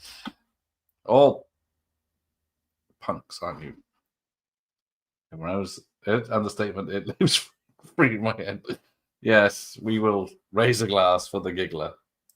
Luckily, we don't have to raise a glass for Rocky Taylor for Michael Winner nearly blowing him up. So yeah, that's the UK poster, and that's the American poster. We are near, I would say near the end, but even though we're in November, there's 1, 2, 4 films to go. So we crack on with King Solomon's Mines. And if Jeff says, get me the stone woman, I will put him on timeout. Death Wish 3 is the best one, says Ace. I like chicken. Chicken's good. I like cabbage. Right. But yes, King Solomon's Mines riding off the Raiders. But it starts off all right. I will give it's all right, but then it just goes nowhere. Quite well. That's still Mr. Gen Z goes straight away. But yes. So yeah, Jeff loves the Alan Quatermain films. So this is the first one, November 22nd. It's adapted the 1985 novel. Herbert Lom, John Rhys Davis, adapted by Gene Quintano, or whatever his name is, and directed by J.B. Thompson. Yes, deliberately referring to and parodying Indiana Jones, and filmed in Zimbabwe, filmed back to back with the sequel, which was a planned trilogy, and the third film would have been She and Alan, or Alan Quatermain and The Jewel of the East, and would have been directed by Maniam Golem. Neither attempt was successful. There you go. So it had an $11 million budget, made $15 million or $10 in the box office. That's about it. That's the main people I've mentioned. So let's have a look at the US poster, which is a bit more fancy, but not as good quality. Yes, rest in peace, Richard Chamberlain, bless him. Yes, Stone was a nightmare. 4 to go, didn't take a break yet. 2 hours. Let's go. We saw your get me the stone woman impression the last time you were on. Right. But yes, did someone say Aladdin? You probably didn't wish for in this film. This film is probably definitely worth watching. December 1986. It's Bud Spencer in Summa Fantagenio, also known as Aladdin. It's an Italian-American fantasy comedy. So he's a genie, with Spencer's stepdaughter Diami participating as in a secondary role as Aladdin's love interest. So Luca Vincianti is Aladdin in this, who's a 40-year-old who lives with his mother, widowed. Yeah. The pair proceeds to the Bermuda Triangle. Yeah, this is going to get watched. But yes, lots of Italian actors in this one, and that's about all we would know about this one. Let's see if anyone knows this one. Looks great. There you go. Ah, there you go. Bud Spencer Money Funsters. What? I used to like the Hill and Spencer films back in the 80s. I used to watch them on more. But yeah, but this one is the worst. Pretty late. Anyway, I go watch it. Get in touch. Definitely, it doesn't look good. It's 86, not 85. Well, I'm basing this on Wikipedia, so it's depends which country you're in, I think. It does say December 86, but it says December all over the place. But yeah, I'm gonna cheat with this one. It's because they must have put it in the wrong place. So I'm gonna cheat. But here we go. So there's the American poster, which is even fucking worse. Dodgy looking. But yeah, God's sakes. Right. Now, Kim Basinger in Fool for Love. I did not know she did this with Sam Shepard, Randy Quaid, and Harry Dean Stanton. Does anyone know this one? So carry on where she left off in 9.5 weeks. So I don't know. The dates on some of these are a bit iffy. That might be a re-release because this says December 6, 1985 on there, but a psychological drama by Robert Altman. It's about a woman awaiting the arrival of her boyfriend in a derelict motel in the desert, where she's confronted by a previous lover who threatens to undermine her efforts. Based on the 83 stage play written by Shepard, who adapted his screenplay. It was entered in the 86 Cannes Film Festival before it received a limited release in America. But yeah. And then it was a big box office flop. $2 million budget, made 900,000 back. But yeah. Can't say I've actually ever heard of it. Does anyone know this one? Yeah, but Matilda May was better. But basically, it was very lovely. I love. How about the film Nadine with her in? But yeah, there's the American poster. I think we're one more. Robert Altman of Popeye fame. Yes, of all the films he's known for, Popeye is the one he picks. Right. Yes, this is the last one. So Oscar nominated Runaway Train. With the worst photos, or I can't remember what she looks like in the film, but Rebecca De Mornay looked a lot better in Risky Business. So Runaway Train, Never Coming Back, is a 1985 action thriller directed by Andrei Konchalovsky and starring John Voight, Eric Roberts, and Rebecca De Mornay. Based on a screenplay, of course, by Kurosawa, features Danny Trejo and Tommy Tiny Lister, who went on to play tough guy character actors. Voight and Roberts were both nominated for Academy Award and received generally positive reviews from critics, but was a box office disappointment. Right, where are we? $9 million budget, only made $7.7 million back. So, what do people say about this one? It's no Cobra. Damn good movie. Finish on a banger. Yes, I thought so. Not the best. Fire and Bloodsport are the best ones. Well, I have to wait till next week. This is where the slow stops and the dream doesn't. So that is where's the? Hang on, we'll have a look at the American one. Still doesn't do the faces any justice, but so I'll just have a count of what's to come next Friday. If you're going to join me, there is 84 films next Friday. There you go. Phenomenal movie. There you go. I got and the quotes begin. But there we go. We made it. Thought it would take longer this. The next vid is where it really kicks off. Indeed, it is. So don't forget to check out the Canon Film Guide. There's the link again if you need to have a proper look at these films. But On the next, well, we'll have a recap in a minute of the good films, and we'll see how many out of the 75 there are. But next time, Delta Force, Murphy's Law, Cobra, Texas Chainsaw Massacre 2 of Firewalker, Dutch Treat, Assassination, Over the Top, Street Smart, Three Kinds of Heat, Superman 4, Master Universe, Penitentiary 3, Barfly, Death Wish 4. Yeah, all your favorites. Red Riding Hood, Snow White, Haunted Summer. Yes. A lot of interesting stuff next time as well. Okay, Pop Pickers. Yes, indeed. Let's have a look. I've seen about 10 minutes of Runaway Train. Oh, yeah, we made it. Yes, thank you, everyone, for joining me. We'll have a quick recap. So.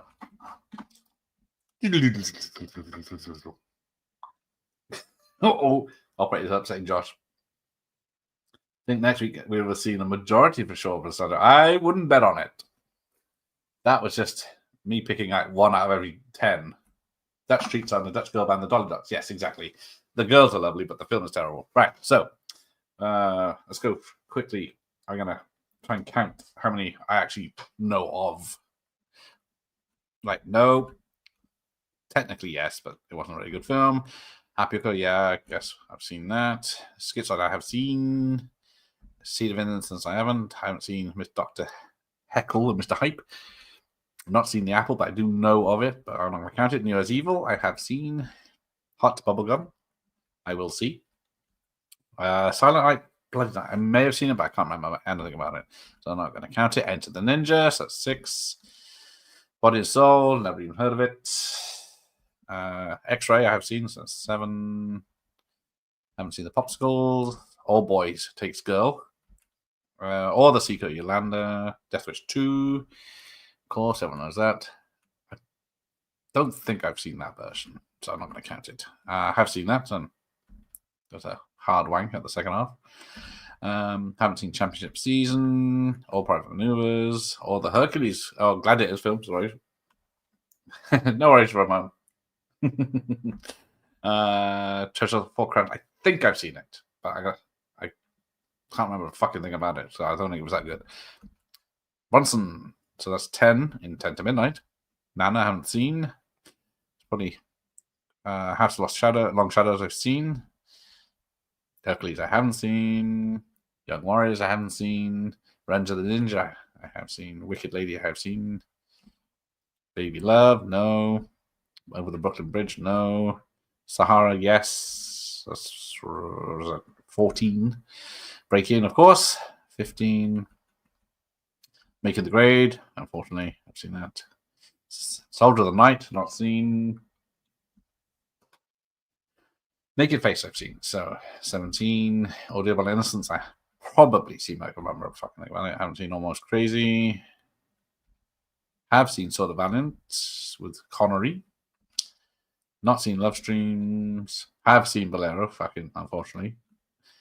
So 19, 72, 20, Ninja 3, 21, Assassin 22, Breakdowns 2, 23, Not Seen the Lover, Up the Anchors, Maria's Lovers, Hot Resort I have, so that's 24.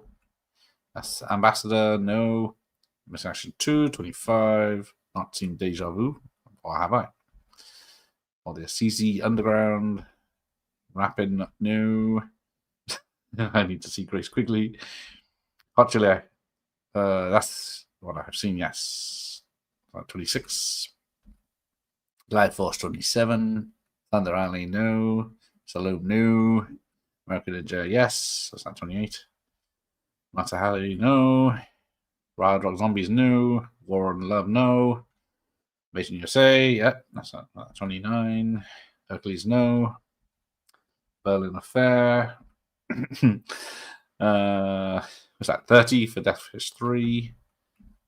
King's Anonymous Wine, 31. Aladdin, not yet. Fall for Love, no.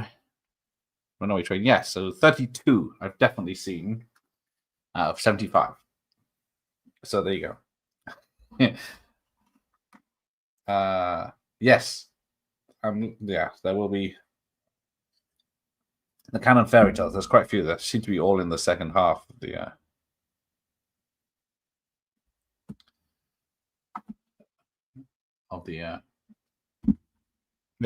decade I'm trying to think of. It's late night. But yes, that into my list. There you go. So yes, thank you everyone. That's up to you if you want it. So I'll take my hat off. Thought I'd wear a hat this time. It's got the cool ones. Oh, my wife is sleeping. How'd you know? I've seen it, but you'll don't. Yes, not yet. But yes. So yeah, that's part one. I'll see you next Friday for part two, which will probably go on even longer because there's a lot more, obviously, action in that one. So Robin, the captain, will be live in about 45 minutes. So I'll see you next time. And have I got anything to end with here? So yes, good night all. Good night, Moon. No, I haven't. So tomorrow is late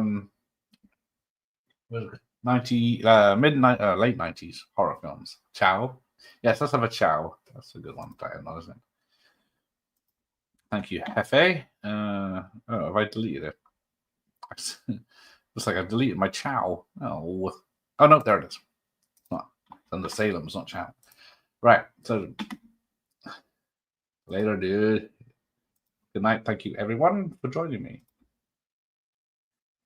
Yep, more canon for your buck next week, and it's only, was it 86 to 89? So yeah. Oh yes, 90s horror with the Dewey Pod Monster tomorrow. Later, Bobby. So yes, later, dude, Ace. Thank you for everyone for being here for this. Good fun, good canon. Especially finding out, as little I do about these films. So many under the radar ones. But they can't all be Death Wish 3 or Invasion USA, can they? Unfortunately. They probably had a lot more options, but anyway. Rambling. Good night. Till I'm leaving the studio. Not ending the stream. Take care, Ron. It's been a long. Bye. Ciao, Constable. Ciao? Ciao. That's a familiar Italian expression meaning goodbye.